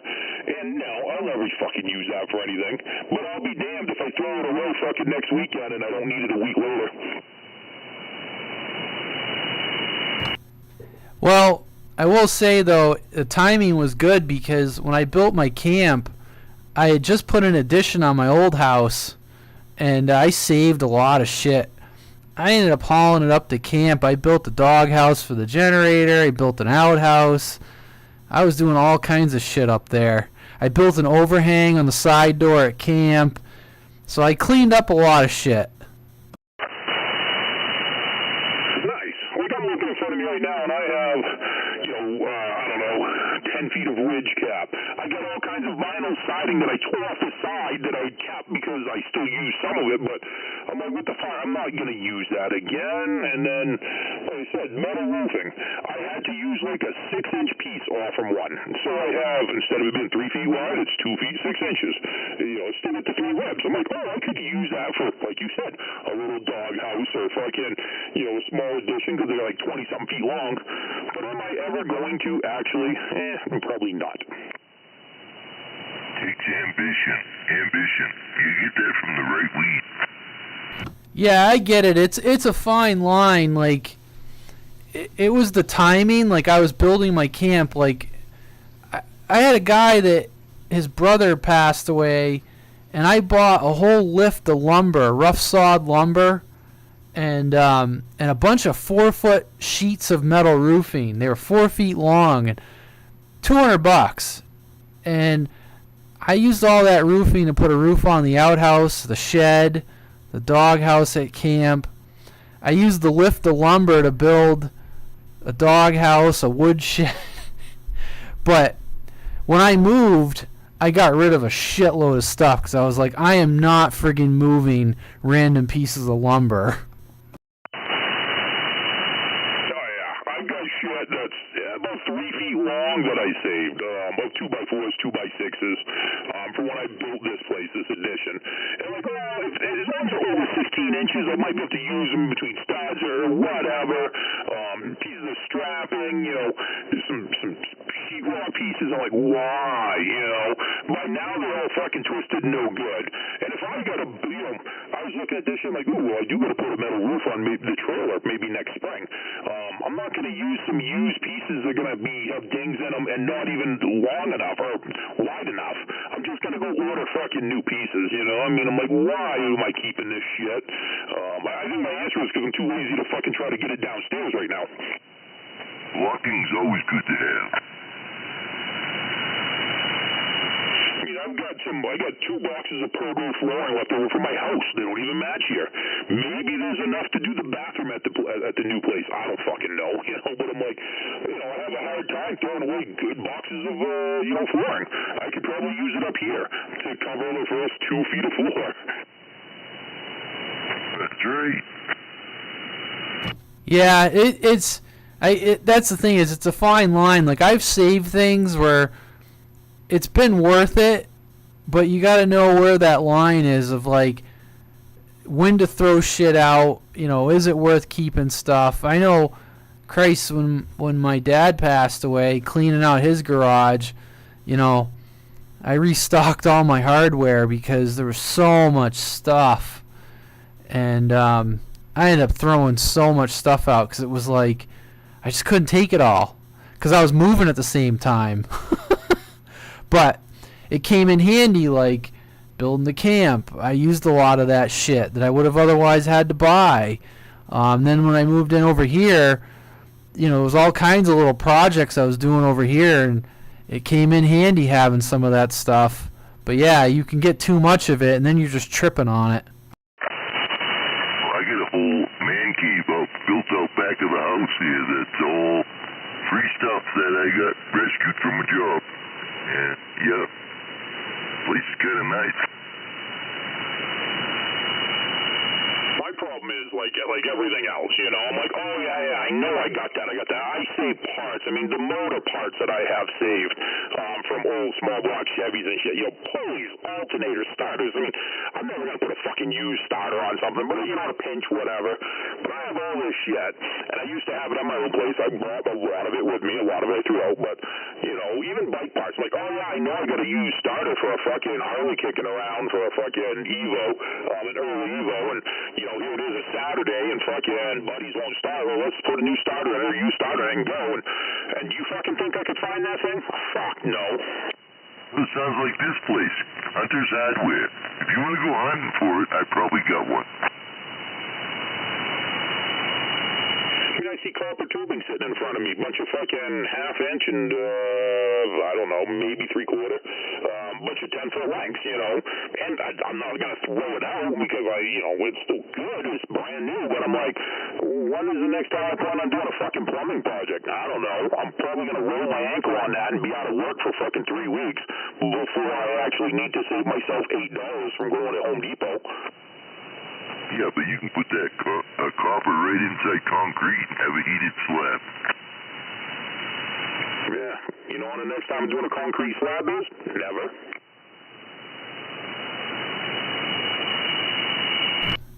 I just did a plumbing project, and I had a lot of pieces and parts that came in real handy on the plumbing project, which was nice. Same thing with electrical, but I try to keep a few things around so I'm not getting nickeled and dimed. Oh yeah, I've got all kinds of fucking tubs with plumbing parts and 90s and T's and shit that I'll never find, adapters, you name it. And then I have one for electrical shit too. And like I said, maybe I'll find the fucking one piece I need that one time, but usually not. Yeah, when I bought this place, I put up a pegboard wall. My radio room's kind of like a tool room too. It's like in the house, like, I have my tools down here, but I put up one wall. I put pegboard up, and I hung a lot of stuff that you're using all the time, so you could see it. And the other thing I did too is my dad had a ton of those Arco bins. They're the plastic bins that hang on a channel on the wall. So I started hanging those channels up and putting Arco bins of electrical, plumbing, and at least I can find it, because I figured, well, when I started unpacking boxes, I said maybe I should just start a system rather than throwing the box in the corner. I got a whole bunch of totes for that. I take there's a plumbing tote, and I just write on the tote with a paint pen what it is, and when I go to do a job for that, I just grab that tote. You guys taking check-ins for the piss and moan net? Whoa, yes. What do you got to piss and moan about, sir? I'm happy as hell, man. I just hear you guys pissing and moaning. Well, are you running a Ranger? Yeah, Johnson Ranger. All right, because if you want, he was going to tell you to piss off. Rangers suck. Holy fuck, you're out. I mean, you're in or something. That's it. I'm removing your stripes. What the hell is a Ranger? It's a box that says 160, 80, 40, whatever. Product put out by Uniden. It's not put out by Uniden. Stop smoking crack. Hey, I heard Ranger was building all the boards for ICOM. To have a J-pole antenna building party for 11 meters, come on. Oh, let's do it. Yeah, I'm pretty sure Sears Road Talkers were made by Ranger, too. You got a copy on me now, John? Yeah, Richard. How long would a J-pole be on 11 meters? Like 36 feet?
How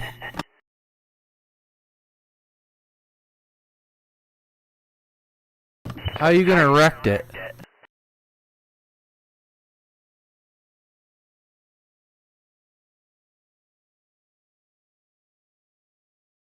You have to warm it up like summer sausage.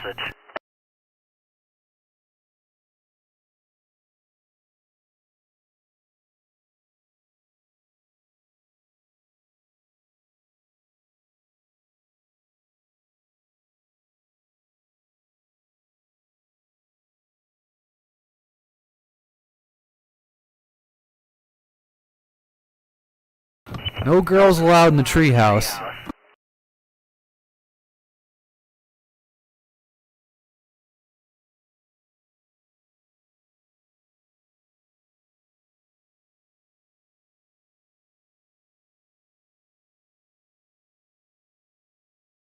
Yes, sir. Go ahead.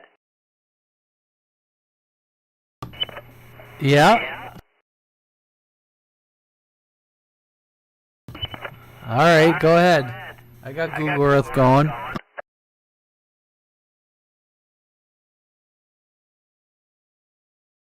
Alright, give me a few minutes.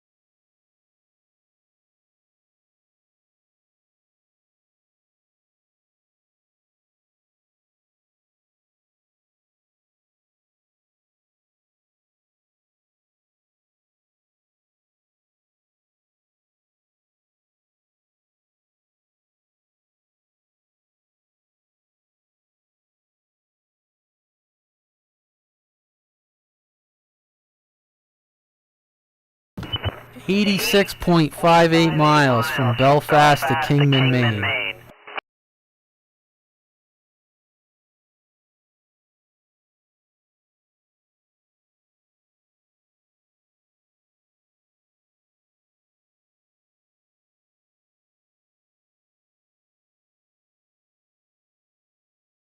Who are you talking to, Lugnut?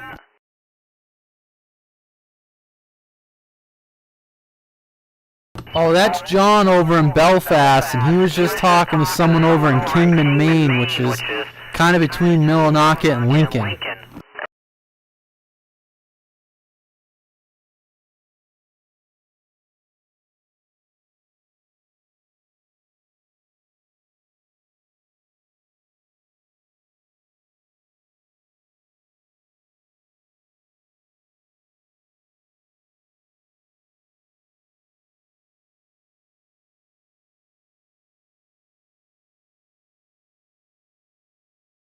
Actually, Belfast to Standish is a farther run. That's about 92 miles.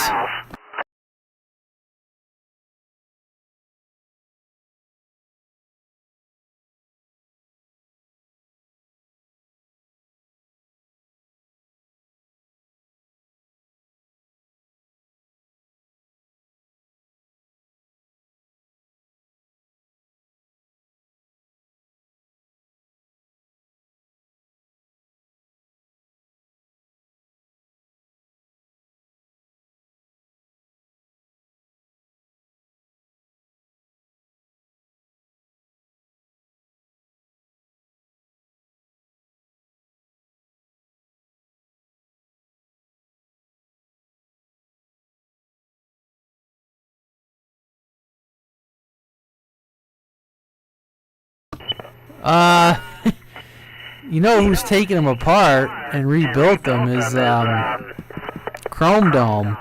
I've taken them apart, but I've never, like, rebuilt them.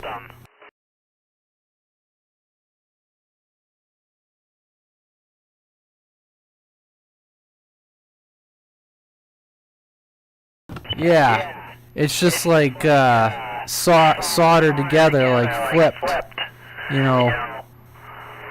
Goes from like center to ground, center to ground, center to ground.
distance, which, you know, part of the atmosphere is charged, you know, just kind of play around, but it's hard to do it on a variable. I've been messing around with trying to run an antenna tuner in line with one and just using some inductance to see if I can throw it out of phase instead of actually using coax stubs, but I don't know. It's been very minimal.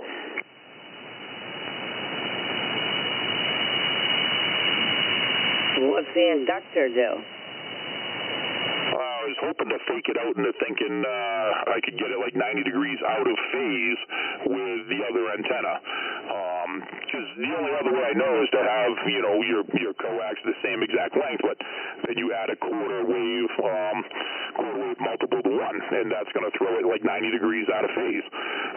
So I was trying to see if I could figure out a way to variably do that, so I could just turn a knob and change my phase between the two. I haven't come up with the right situation to do it, I guess.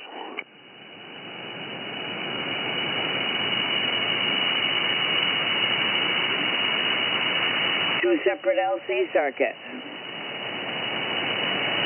Yeah, and that's pretty much what the antenna tuner was doing was, you know, you got your variable inductor and you got, well, it depends on which one. I got a couple that have, you know, variable capacitors in it too. So, you know, yeah, and one of them can stay right where it is. I really only need to do it to one or the other, but I don't know, I didn't seem to have a whole lot of luck. No, you need one inductor and one capacitor, not two. Yeah, you know, an antenna tuner, depends on which one. You could have an inductor and capacitor on the one antenna and change the two to try to go out of phase. I tried to put my vector analysis fucking meter on there, and, you know, it shows the phase angle that it's getting to it, but it's just, I don't know, I just didn't, for some reason it didn't seem to do what I was hoping it would. I didn't play with this situation very long, so there's still a lot of variables I can play with. Yeah, but on the antenna tuner, they're in parallel, and you need to put them in series.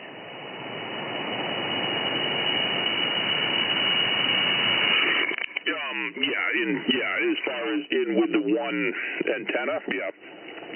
So, I mean, maybe rewire it inside, maybe, yeah, I don't, you know, I mean, I could run two tuners in line with each other to the one antenna, but that seems like a lot, you know. I'd rather just rip apart the tuner and, you know, just rewire it internally. Right, drop out one capacitor, take L, tie it to C, back out to C, the other end of C to the antenna port. And it's just a matter of trying to keep them, I mean, I guess, in phase and out of phase at the same time. I don't know. Like I said, there's definitely some ideas.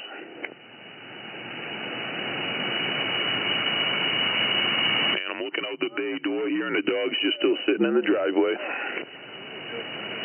You're taking the 50 ohm coax, you're adding equal length to 75 ohm coax to make an impedance transformer, or you could use 30 ohm coax, whatever you got in your pile. Yeah, and Stack Match makes they make a box to throw it out of phase, but all the box is a relay, and you're using another length of coax, a stub, so you can go from them being in phase, because it's just tied directly to both.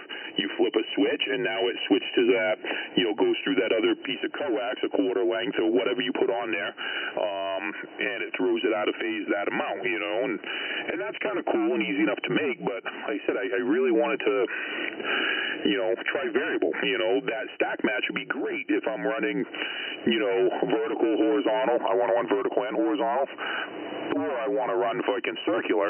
It's great to throw them out of phase, but, you know, I don't know. I don't know how far to throw it out of phase to see if I notice a difference.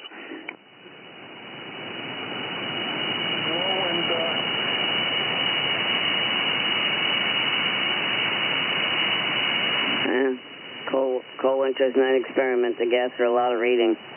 Are you familiar with that, Bob? Look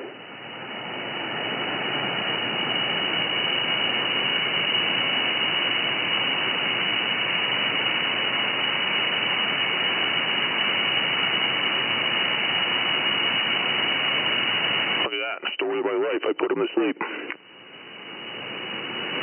Nah, he's out there doing the 10-100 out the back window. Or something like that. I got some books you can read on that, you know. For other engineers have been there before you. Lots of books on that. Phasing and co-phasing antennas and different lengths, but these are monstrous antennas, you know. 120 feet long. Now, when you go for a co-phasing harness, do you choose to go with the 75 ohm coax, or do you go for the 30 ohm coax? Right now, I am running the two 75 ohm coaxes out at the tower, so I needed run of 50 ohm coax in. If I was going to try to do this phasing stuff, I would probably go with the 33 ohm stub, because I could run that straight off from amplifier, whatever, switch box, and then do my co-phasing after that, so I wouldn't, or phasing, so I would still have my 50 ohm, give or take, impedance.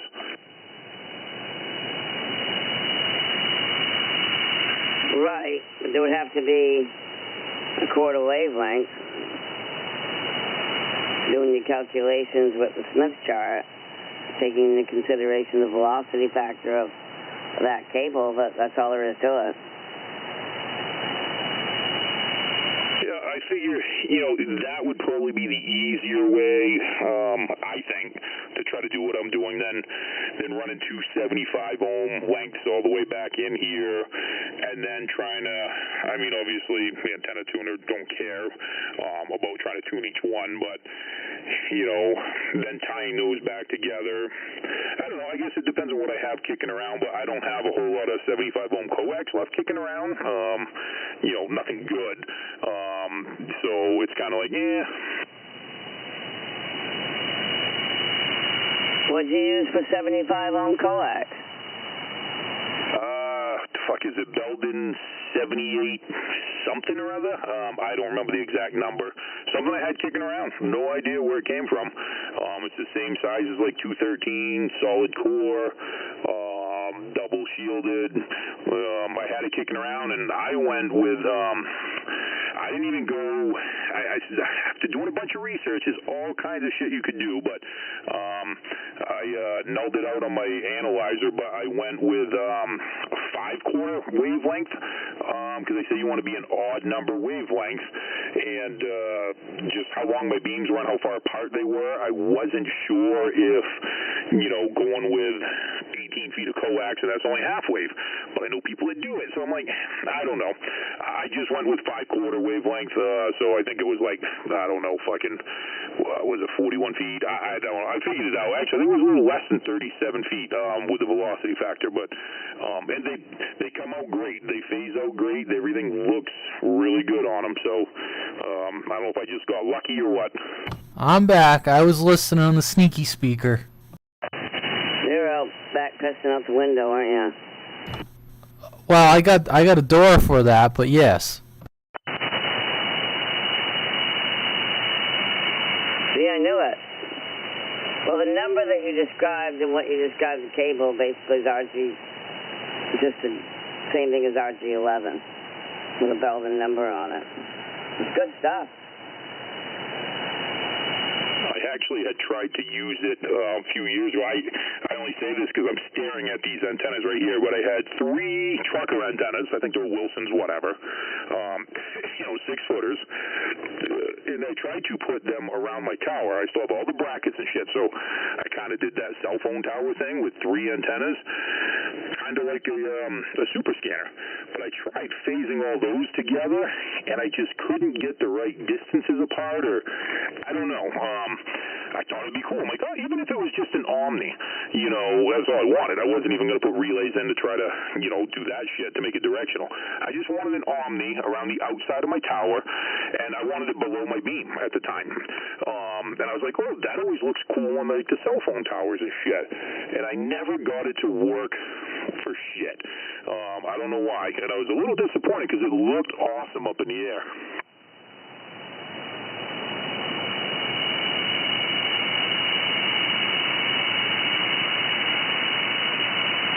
Something I want to investigate again, but next time I want to use 102-inch whips, and I want to use 6 of them. I think my biggest problem is I didn't have the right counterpoise on them. So I'm thinking 6 102-inch whips, isolated, you know, dipoles, just half, you know, quarter wave, half wave dipoles, whatever your terminology is. And I think if I use 6 of those around the tower and then phase them together, I think that would work okay. You'd have to get vertical and horizontal. So you'd have one up at the top, one in the middle, one at the bottom. That's how I've usually seen it done on low band, like, you know, up above 30 megahertz.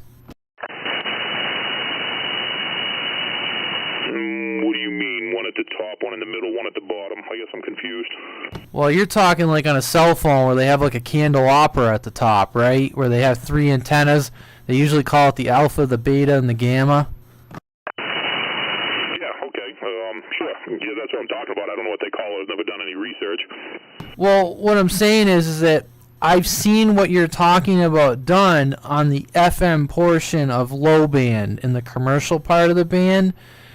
And what they actually did is, to do that, I don't think you'd be able to get the horizontal spacing at this frequency.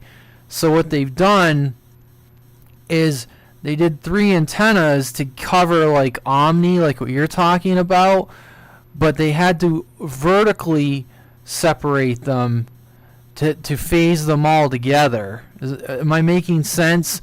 So imagine like a 50-foot tower. You'd have one, you know, pointing like, say, you know, say like northeast, and then you'd come down, you know, 10 feet, and you'd put another one facing like southwest, and then you'd come down a little lower, and you'd put one like, you know, like on the other side going in the other direction. Does that make sense now? It kind of defeats the purpose of why I wanted to do it, though, because I wanted it for the looks, and I wanted them all at the same height. You know, I was basing a lot of it off from the Super Scanner. Those only have like 3-foot arms or 4-foot arms on them, so they're only 4 feet apart, each one. And I was going towards when you co-phase antennas, like on a vehicle or wherever, you got to have them basically a quarter wavelength apart. So I was like, well, 9 feet apart. I have my adjustable angle iron that came off from my tower, bolted to 2 legs of the tower on each side, and where those separated out there were 9.5 feet apart, each one. So I thought it would work, maybe with 2, not 3, I don't know. But like I said, I don't remember if I ever tried to even tune one of them in, because there's really no counterpoise. I just have it, you know, a trucker antenna stuck to an arm, you know. So maybe if I split them and I isolated them and I did an actual like dipole setup, it would work. Well, I am not the strongest on antenna theory. Lugnut's probably more up on it than I am. I'm just kind of going on what I've seen, but I also understand what you're saying about the Super Scanner, so maybe it's doable, but, you know, I just kind of going on what I've seen in the past. I was thinking, you know, okay, the Super Scanner works, and, you know, how can I up that? Now, here's the deal. Granted, except for the fact that I've gotten rid of a few of these antennas, I would love to try 3 antrons off the side of the tower, all at the same space, especially if you get them like 18 feet apart. You know, imagine having 3 antrons or 3 IMAX co-phased together on there. I don't know if it would be beneficial or not, but it would be cool looking. Vertically stacked phased array. If you go up to Litchfield by Cobra's house and look on that tower, you'll find one that I did. That's half-wave dipole stacked, 1, 2, 3, 4. And the spacing between those antennas is 17 feet.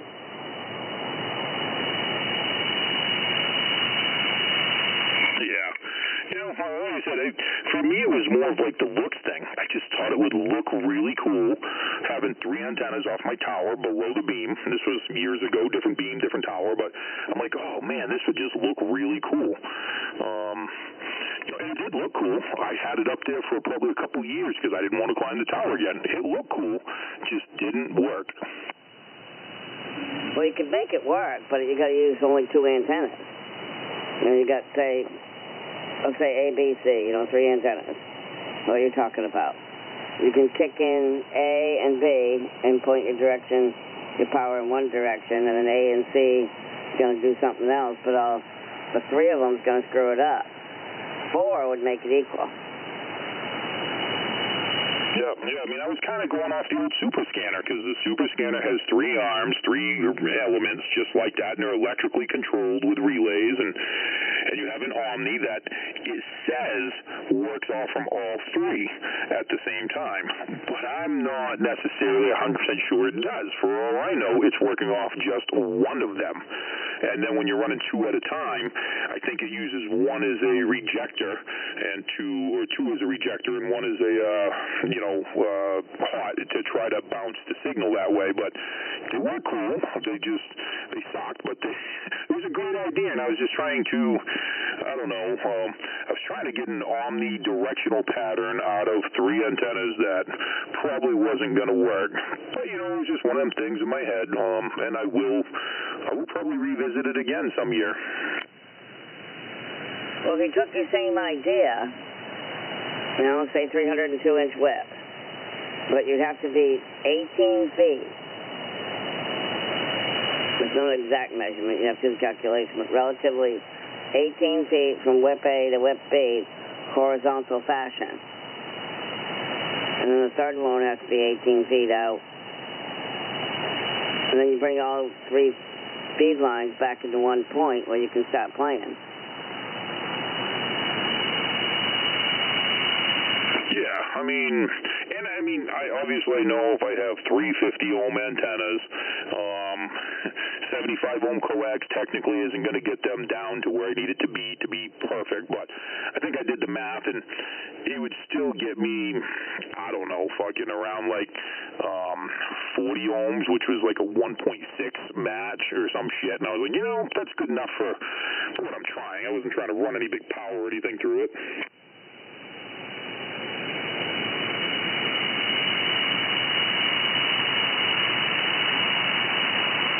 It's funny because you've never been a fan of the super scanner antenna. Frequency of 50 megs. 52 megs. It was a piece of 50 ohm coax, random length. Length didn't matter as long as they were equal on the antennas. And that went to a T. Yeah, antenna 1 went to a T. To back down to antenna 2.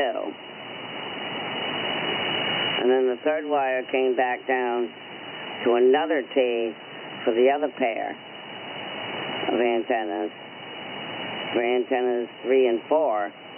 And then you had a 30 ohm coax that was cut electrically to a quarter wavelength of the frequency that you are operating on, and that you'd have to play with by cutting and, take an educated guess and then start cutting. And that's your tuning stub for all 4 antennas. And each one is stacked 17 foot from center to center in a vertical fashion.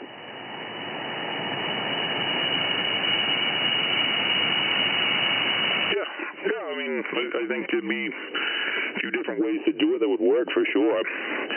And Radioman, I'm not a fan of super scanner antennas. Well, I am a fan of the idea of them. I like the idea of having an electrically switching beam. They're great for downtown, getting rid of some, they just have some rejection. The gain is very minimal, but they work. And Antron will beat them. That's the reality of it. Even in a directional mode, Antron gives a better signal and better receive. So they don't work great. But I was trying to maybe, I don't know, make it better.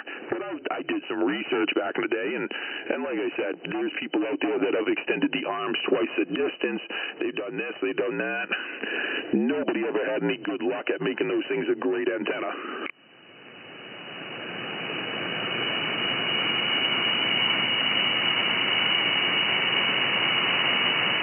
Yeah, interesting idea. I've never actually seen a super scanner. Well, I've seen them, but I mean, actually handled one, I guess you'd say. I've owned several of them, and I mean, we put one up on Swiper's roof at his house. I don't know, that thing was up there 50 feet or so in the air, and yeah, it just wasn't impressive. Like I said, you could stick any ground plane up or any Antron up, and Antron beat it out by 2 dB, on transmit and receive.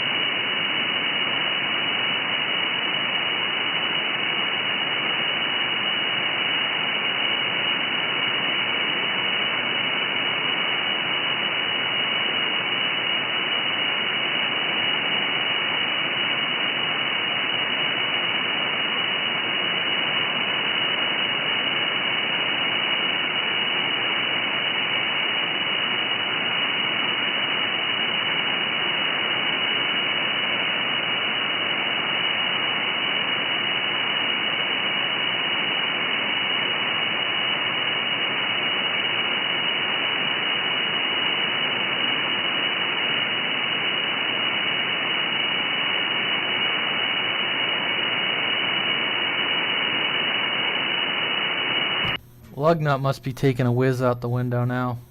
I'm going to have to put a funnel up here with a tube. Yeah, I was whizzing out the window. How much tower you got? Not enough. I need some more. No, how tall? The one I'm running off now, well, I'm not running off anything right now, but I think I got like 60 feet to put up still. Right now, what is your erection? You have 60 feet up to play with? Right now, no. I'm running off my antenna on the side of the garage, which is on like a 25-foot pole, so I'm 25 feet right now. No, at your house. Got tower up, right? I do, but I don't. All that's on it is the beams. That one's only 40 foot. Oh, you got 40 feet of real estate to play with. Okay. Let me do the math. Yeah, tell us more about your erection.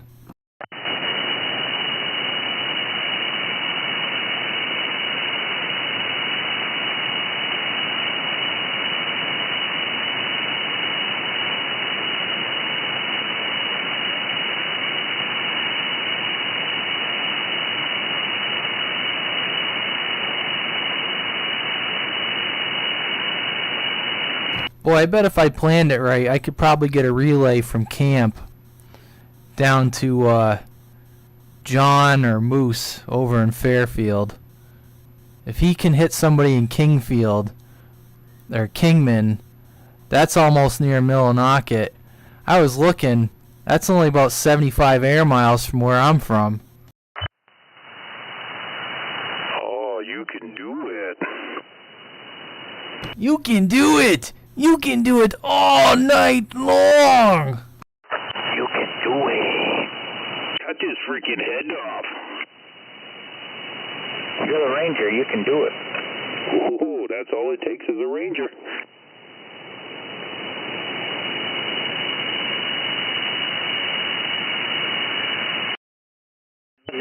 With the tower that you have, it's going to take all of it to pull it off. But you only got room for 2 antennas. The 2 antennas got to be 17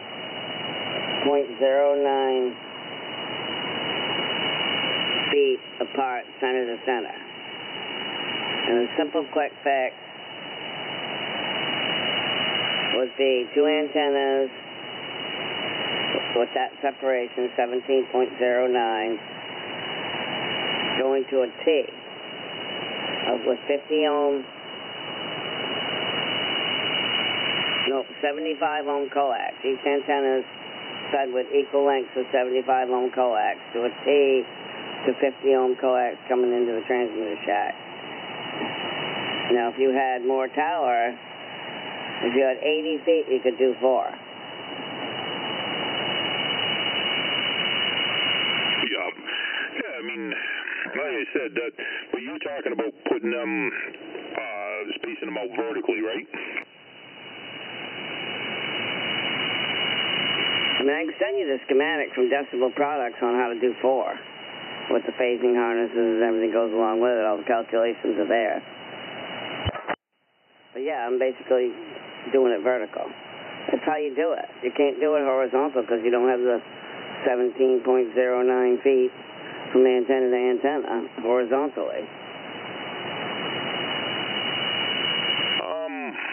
Well, I mean, I still need vertical antennas, but I want them spaced horizontally apart, not vertically up top of each other. And the way my arms were, well, I did half-wave antennas, which you're talking about, being 17 feet, 18 feet long. You know, I co-phased together 2 Antrons years ago. Just 2 of them on the ground, well, not on the ground, they're on like 20-foot pipes, but at, whatever, about 18 feet apart. And it worked well. I mean, bi-directional, obviously, whichever way you had them. And I always thought about doing 4 and having, now you would have 2 bi-directionals and co-phase those together. So you'd have, you know, co-phase and co-phase and co-phase and co-phase, whatever. But I mean, it wasn't enough gain for me really to take up that much real estate with Antrons, that's for sure. You'll only end up with about 3 dB gain at the end of it all. Yep. Yeah, like I said, this whole thing was more just for the looks. I wasn't necessarily worried about it working great because I had a 50-foot long 8-element beam vertically mounted on top of my tower. So, you know, it wasn't necessarily to get out better. It was just so I could have some receive on a receiver backside and transmit on it a little bit. But it was more just, you know, just because I like the looks of it. I left it up on my tower for like 3 years, partially because I'm lazy and partially because it looked cool. Right, but the problem is the quarter wave spacing. You got to go for the half wave spacing or 5/8 wave spacing or a wave and a quarter. You can't have them close into each other. Basically, that's where the fuck up is. But it doesn't mean it can't be done. I don't know how you're going to build a 17-foot arm, but if it's just going to hold up a Antron 99 or a dipole or whatever, it's possible. 20-foot piece of 2-inch rigid pipe or something would probably do the job. Yeah, and I'm kind of going towards, I've co-phased the same antennas on my truck at 4.5 feet apart, and I did notice a gain. So that's what I was going with. I know it's not optimal, but that's kind of what I was going with. But yeah, you actually, I think you only need about 13 feet off from the tower.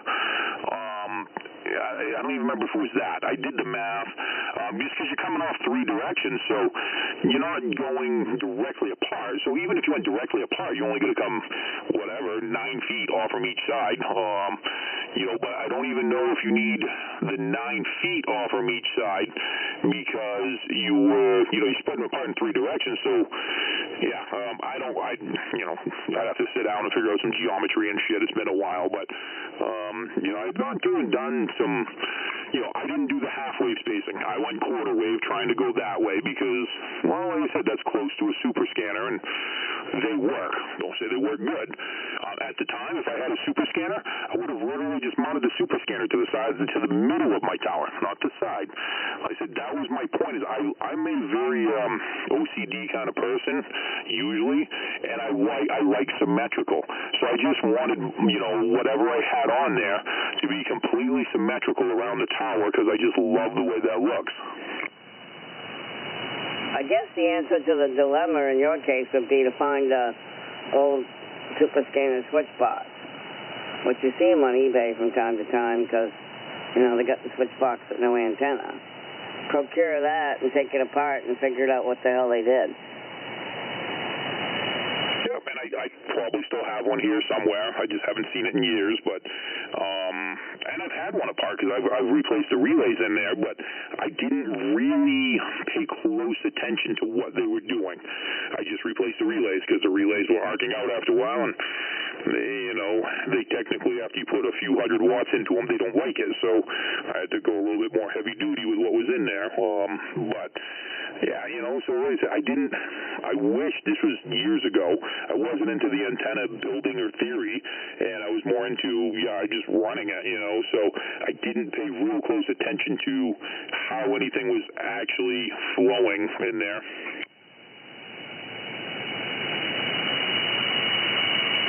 Right, if you could find one, though, and dissect it and figure out, with an ohm meter, what exactly they were doing when you clicked that switch.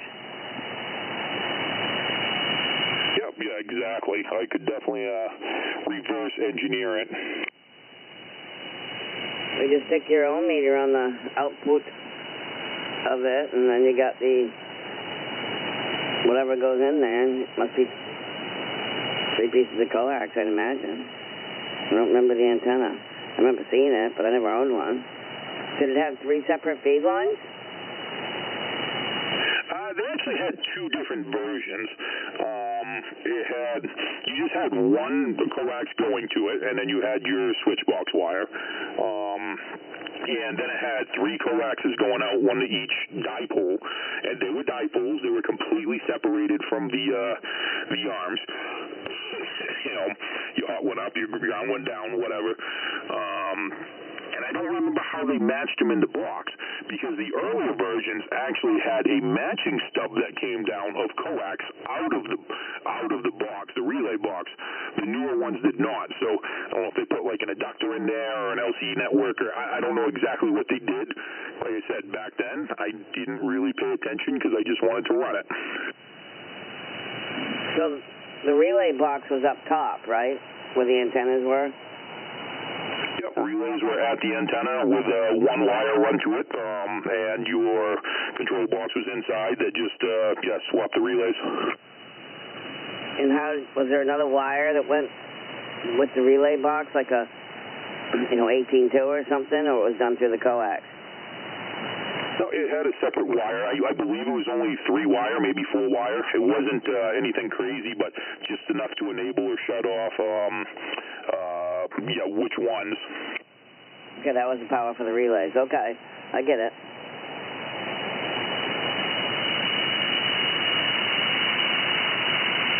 So the 4-wire, whatever it was, 3-wire, 4-wire, went up to the relay box, and that's where it got its power to kick in relay A, B, or C, and vice versa.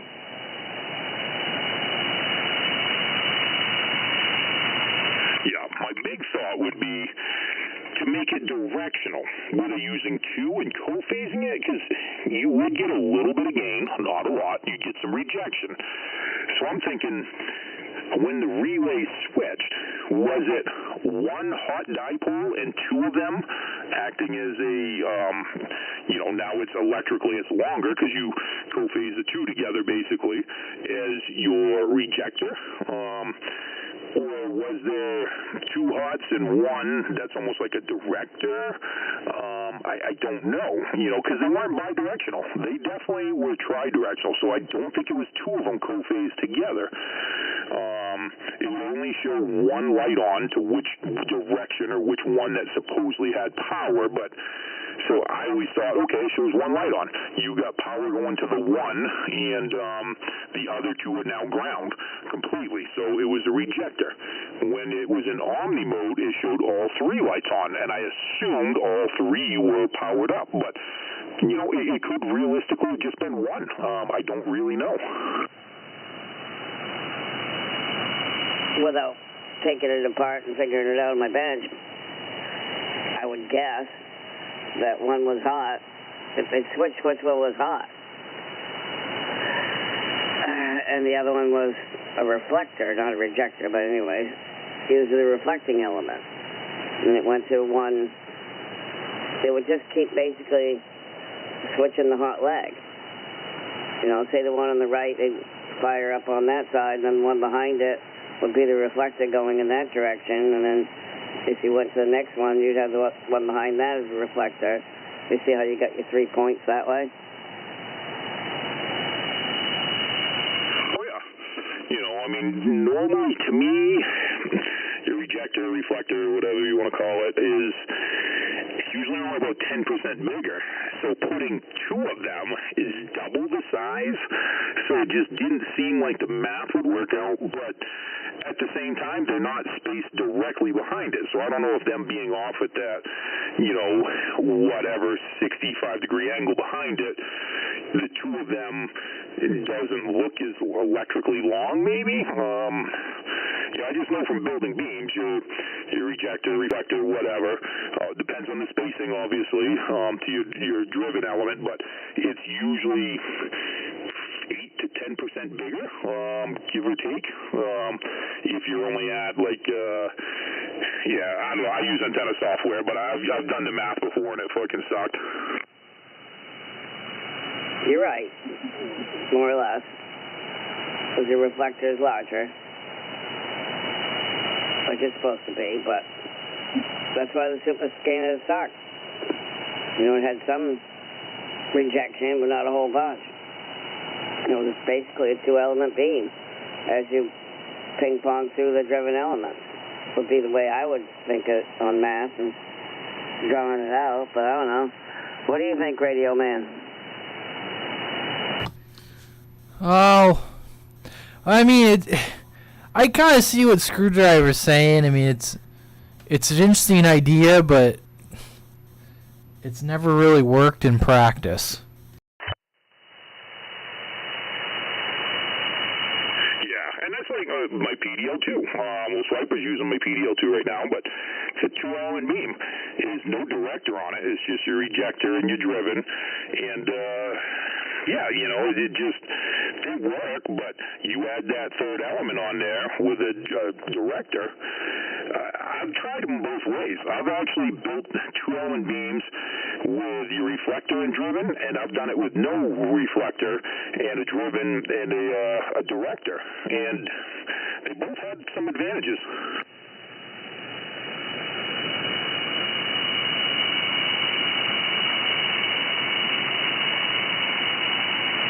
Work with just a director.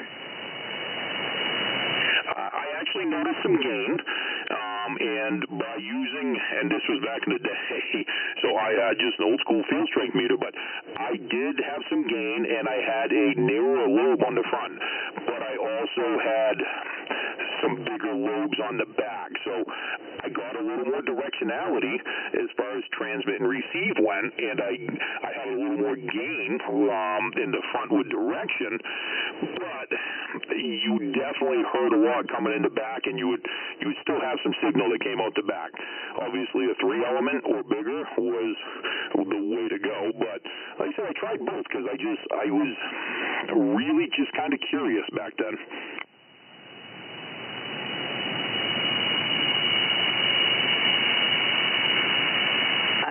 Never seen it done that way, but it seemed like you'd need the reflector, but I'm no engineer. I don't know. I'm not going to say it was definitely the best thing in the world, that's for sure. You know, and then again, you know, with your reflector, it's a matter of your spacing still makes a big difference on your frontwards gain because it's bouncing back from that going forward. So you know, it's kind of like I never got into it, but I want to now, like optimizing an antenna or super optimizing. There's them people that are on channel 6 that are so super optimized that they go 3 channels away and they have a 2-to-1 match, but right on it, it's dead nuts, and it's so tuned in just for that frequency. It's pretty much the only place you can use it, but the gain and how well them things work is unbelievable.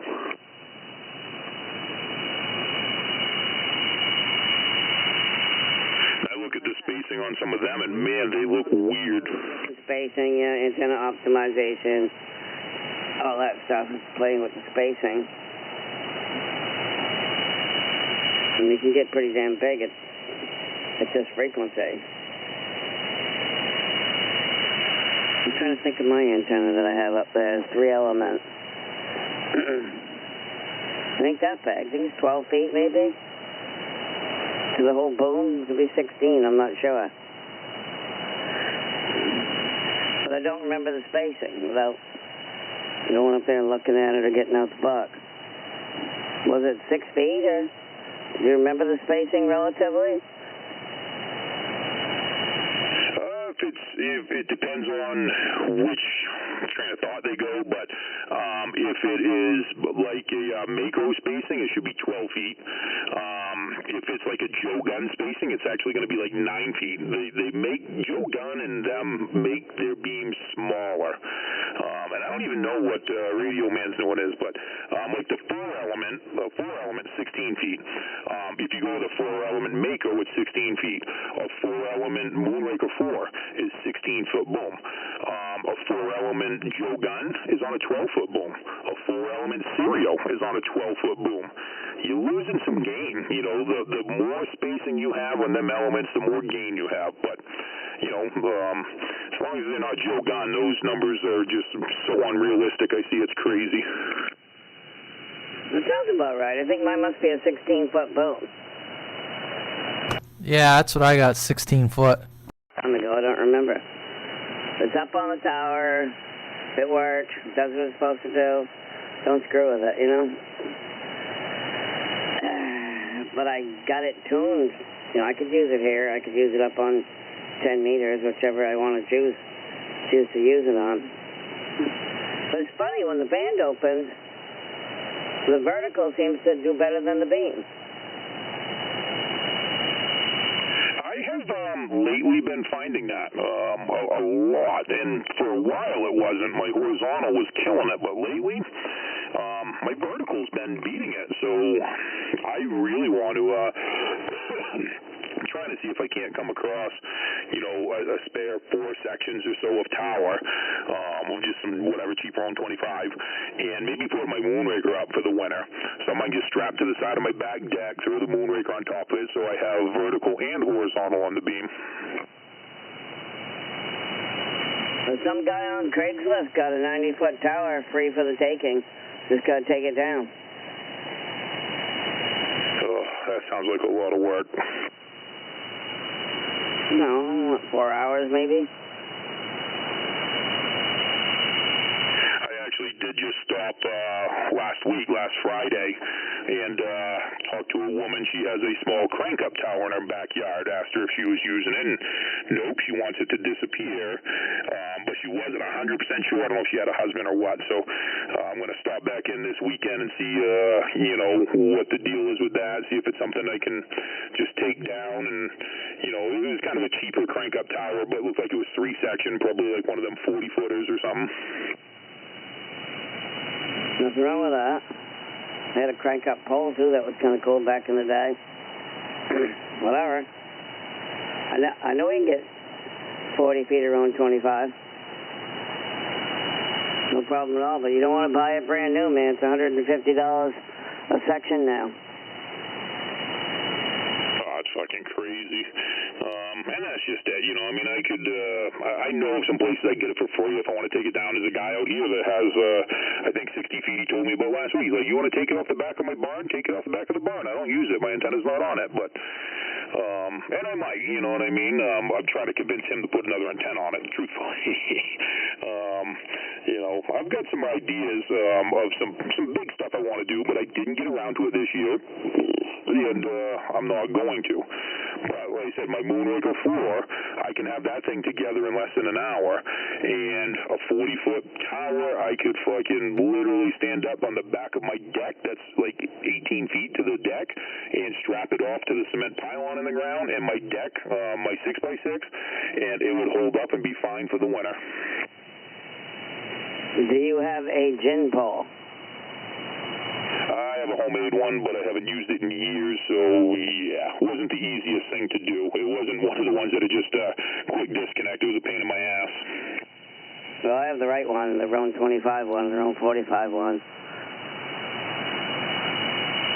Nice. Yeah, I don't mind climbing some towers and doing that shit, you know what I mean? That don't bother me at all.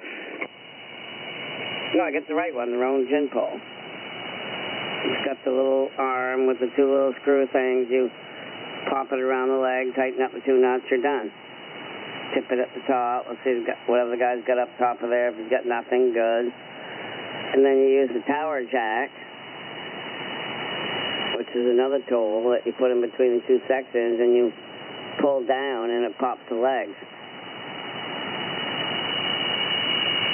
I was using a heavy bottle jack. Even my light bottle jack was still shitty. A couple of 2x4s. Like I said, I've done it, but I didn't necessarily. I made it work, but it's something I wouldn't want to do all the time. Oh man, you gotta have a tower jack. That's cat's meow.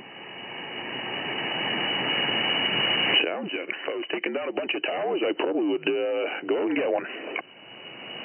No, you just build one. You got a welder, right? Oh yeah. Just copy the one I have. It's basically 2 pieces of flat stock with notches in them.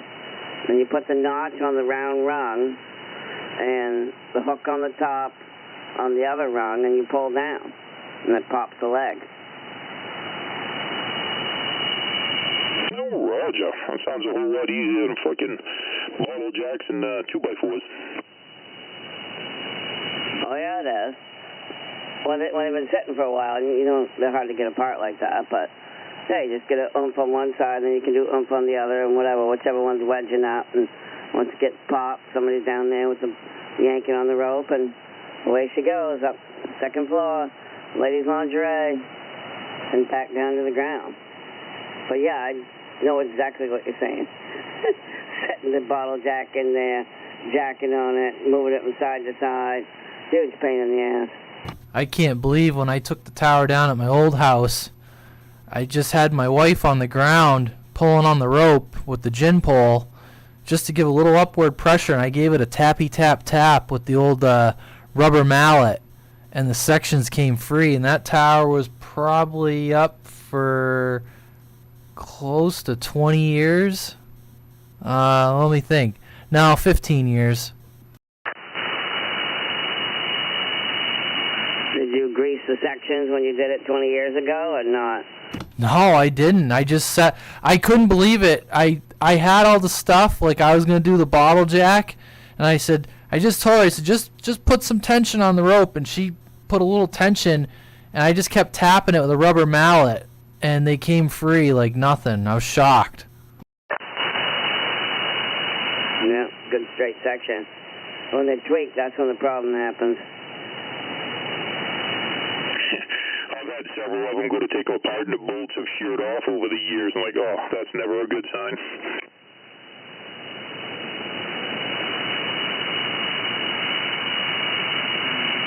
Yeah.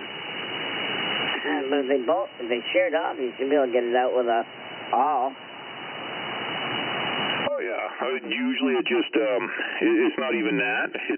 It's more like the inside of the inside hole is now like not wallowed out, but it actually flares out into the other fucking outer part of the top section, the top leg. So it just doesn't you know, the bolt half the time is gone, like it fell down in or whatever, but you just can't, they don't come apart as easy, it seems. Yeah, I know what you mean. Especially if it got bent a little bit. It was bent when the guy put it up. Yep. Well, this jack is the cat's meow. You set up the gin pole, you pull your bolt, you pry with a jack on one side, actually do all three sides, loosen it up, and you can actually pop it right there. You be careful not to pop it all the way off unless somebody's on the ground doing it. You know, got the pressure on it. And the other problem is if you don't hook up the gin pole right, and when you're pulling on one side, not the other, not dead center, you got issues, you know what I'm saying, it starts bending on the other side and getting stuck. All avenues work. But yeah, this tool is, you know, just made for that job.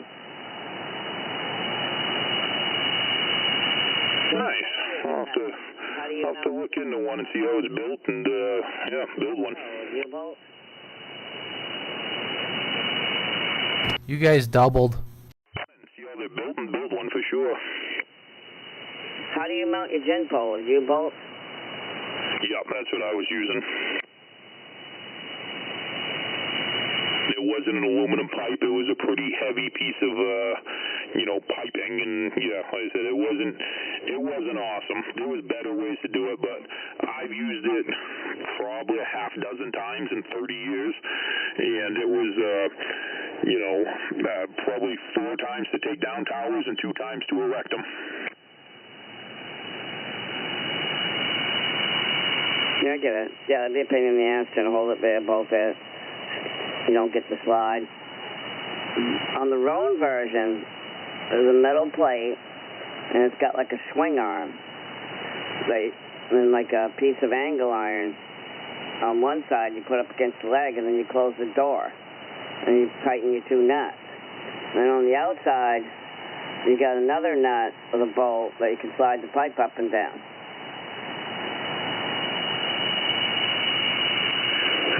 So it's a little bit more quick and easy. Is it an aluminum pole? Yeah, Schedule 80, whatever it is, 1.5 inch, 2 inch. Nice. Yeah, like I said, it's something I want to do. And when I go to put up my next big tower I want to do, I'm still looking for another. That's why I kind of want to find like 40 feet for this, because I'll pull it down again next year and put it towards the big tower. I kind of want to be closer to 100 feet, but I also want a hazer on it. But I'm still going to only stand up 30 feet, and then I was just going to slowly erect it, you know, 10 feet at a time and doing what I need to do. That's one way of doing it. Oh yeah, it's a lot faster than trying to dick with U-bolts and slide it up and down that way.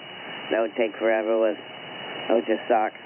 Very time consuming. You could have 60 feet, a tower that you talk about, that guy's garage, could be on the ground and eating lunch in 2.5 hours. Roger. I mean, the one I have here isn't that straight, and it's shorter than it used to be when I had it at my house. Because I'm not going to lie, I just fucking I cut one leg, and I fucking folded the other one, just let it drop. Didn't even want to take that. Sold my house, didn't have time. A swiper came over to help me out. And I said, this is what we're going to do. I said, I'm going to cut the back leg. I'm going to let it fold over on these 2 legs. Maybe we can walk it down slowly. But I'm like, if it starts to go, fucking just let it go. I don't give a fuck. I'll get another tower. And this one's like a self-standing-ish tower. Heavy, fucking galvanized, you know, big, flat, wide cross braces, like a ladder type setup. You know, so I cut the back leg, and I took the 2 front legs, and I fucking smashed them in with a hammer to dimple them in. Thing still wouldn't move. I had to climb up that thing 10 feet and fucking start pulling on it. Of course, now I'm up the tower 10 feet pulling on it. It starts to go, so now I've run down the rest of the tower real quick, and we started walking it down, and fuck that, you know. We got about, like, it got to a little bit of an angle, like, nope, just let it go. I don't even want to fucking deal with it. So it bent. It's not perfect, but I still use it. I had to cut off my top thrust bearing, because I used to have 2 thrust bearings and a rotor plate in it, because I had a big beam on it. So now I've only got 1 thrust bearing in my rotor plate, and I lost about 8 feet of height off it, but whatever. It does what I need it to do for now.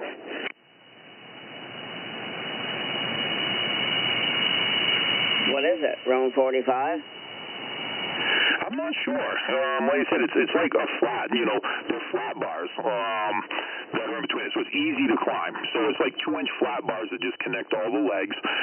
I say flat, I mean they're rigid, they've got like 3 humps in them or whatever, but just horizontal bars, and I think my bottom section starts out at like 18 inches, and then it necks down to whatever, it necks down 3 different times, and it doesn't neck down a lot, but it's just enough to keep it pretty stable. I don't know what the hell that is. Oh, guys, I'm going to go to bed. I'm getting pretty tired. I need to go raid Radio Man's backyard for some stuff, that's all. Oh, that's a bad idea. Oh, it's a great idea. You don't need all that.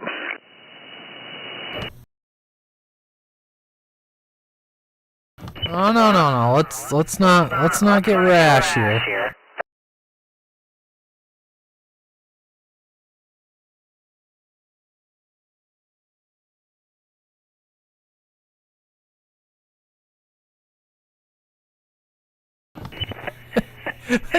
You go find your own stuff. I got plans.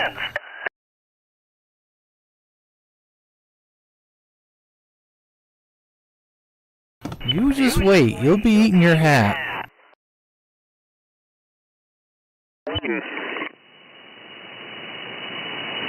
Okay.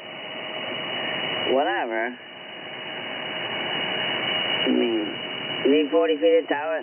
Used tower's going for $50 a section. Yeah, exactly. I don't mind going to spend $200. I actually just gave 40 feet of tower, 50 feet of tower to Cobra last year. I just didn't need it. Now I'm like, well, I probably could use it. I don't need it. I still don't need it, that's for sure. But I do want to do a hazer, and I was going to build my own hazer out of a top section.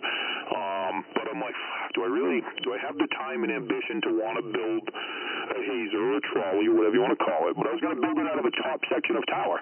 That way I had the rotor plate in there, and when it was all the way up, it looked better than a hazer. It had that nice, coming together as a top section of tower, but, we'll see if that ever happens either. I had plans. Oh, here we go. Here we go with the plans again. I mean, it only took me, a year to drill a hole in the roof of my truck to put an antenna on it? And it's still not even done. It's half done. Oh, you're one of those that use a mag mount? What's funny is my mag mount will take out just about any mobile in the state. No, I don't think so. Oh, yeah? Let's go. Mag mount sucks. You know that. Yeah, but my 16 tow behind it still works just fine. Right, you got some smoke behind it. I get it. But if you had a 102-inch whip, grounded, it would really kick ass. I mean, yes, a 102-inch whip's always going to be better, but I could put a 102-inch whip on a tri-mag mount sitting on top of there, and it's still going to work amazing. No ground plane. Of course there is. You got all that metal underneath you for a ground plane. And how's it getting there, capacitively? The magnet will couple it capacitively. You don't need to have physical contact between it. Realistically, I drill a hole in my truck. I paint the hole before I even hard mount it because I don't want it to rust. So I don't have a DC ground. I'm not looking for a DC ground. I'm looking for a counterpoise. I'm looking for a ground plane. So I'm looking to magnet. AC couples it, which RF is AC, couples it no different than a transformer does inside of a radio. No, but you have to admit that an antenna with a grounded to the roof of the truck works better than a mag mount. I love hard mounting my antennas. I don't have an issue with hard mounting my antennas. I always have. I would like to do a comparison back and forth between mag and hard mount. I don't 100% know. My biggest reason for hard mounting it is because I don't have coax on the outside and it looks better. And I can run better coax. I'm running 213 in my truck, to the hard mount right now. Way better than the shit that comes on a standard mag mount. You have RG213 running onto your mag mount? No, on my hard mount. My mag mount still has whatever, the RG8X, RG8 mini shit. No, I hard mounted my truck finally. This new truck. I took it out of my old truck to put it in the new truck. But yeah, I got 213 in there.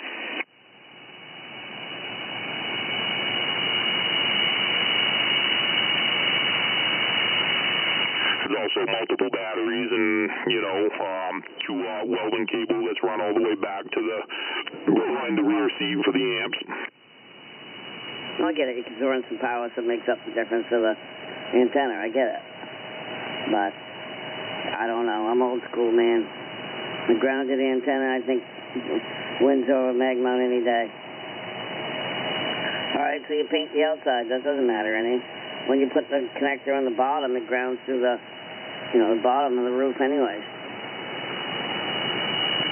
Your roof is painted inside and out, so the only bare metal that's there is from when you drilled your hole, and I paint over any bare metal because I don't want to get any rust, so I paint over bare metal. I actually put some RTV around everything, and I use some big washers. I say washers, they're actually 4x4-inch stainless plate that I drilled holes into to stabilize it, because I don't like just the sheet metal being able to buckle around with just a barrel connector going through it.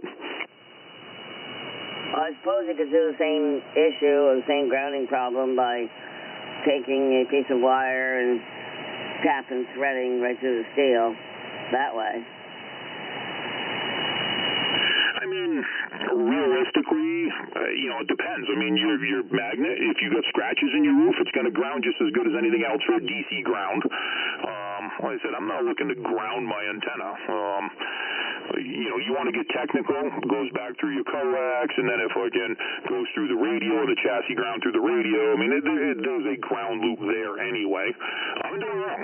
I am all a firm believer on hard-mounted antennas. I've talked many people into it, and I do it myself.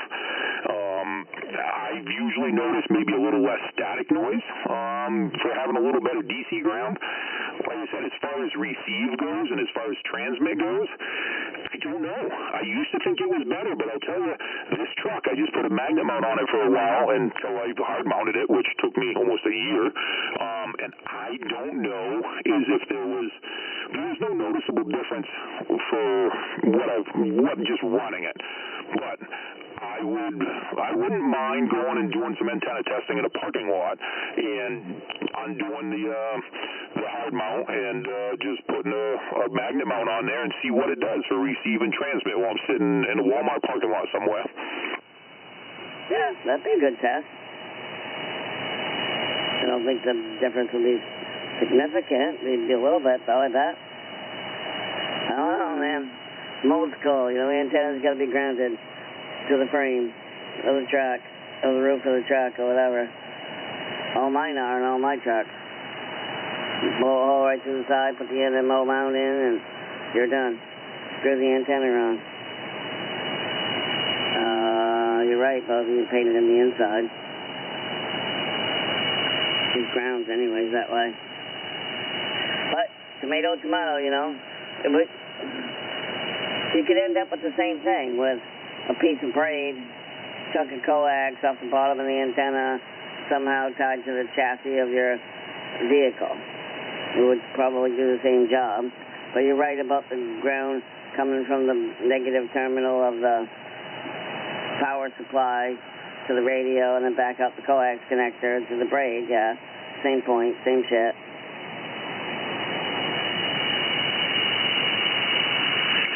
And, it's one of them things that, you know, it is not necessarily easily understood, and there's a lot of theory behind it, but there's also a difference in between grounding and bonding. Big difference. And I got this from, you know, my electromechanical engineering degree, and working on big, heavy, you know, not heavy equipment, but industrial equipment, big, long lines of stuff, you know, of production lines. And we've had some, you know, big engineers come in, and we've had different weird ground loops going, but there is a difference between grounding and bonding. And it's kind of like, you know, you take, and if you want to really ground your cab and your antenna, because a lot of people will say it makes a big difference, you know, grounding your cab to your bed, grounding your bed to your frame,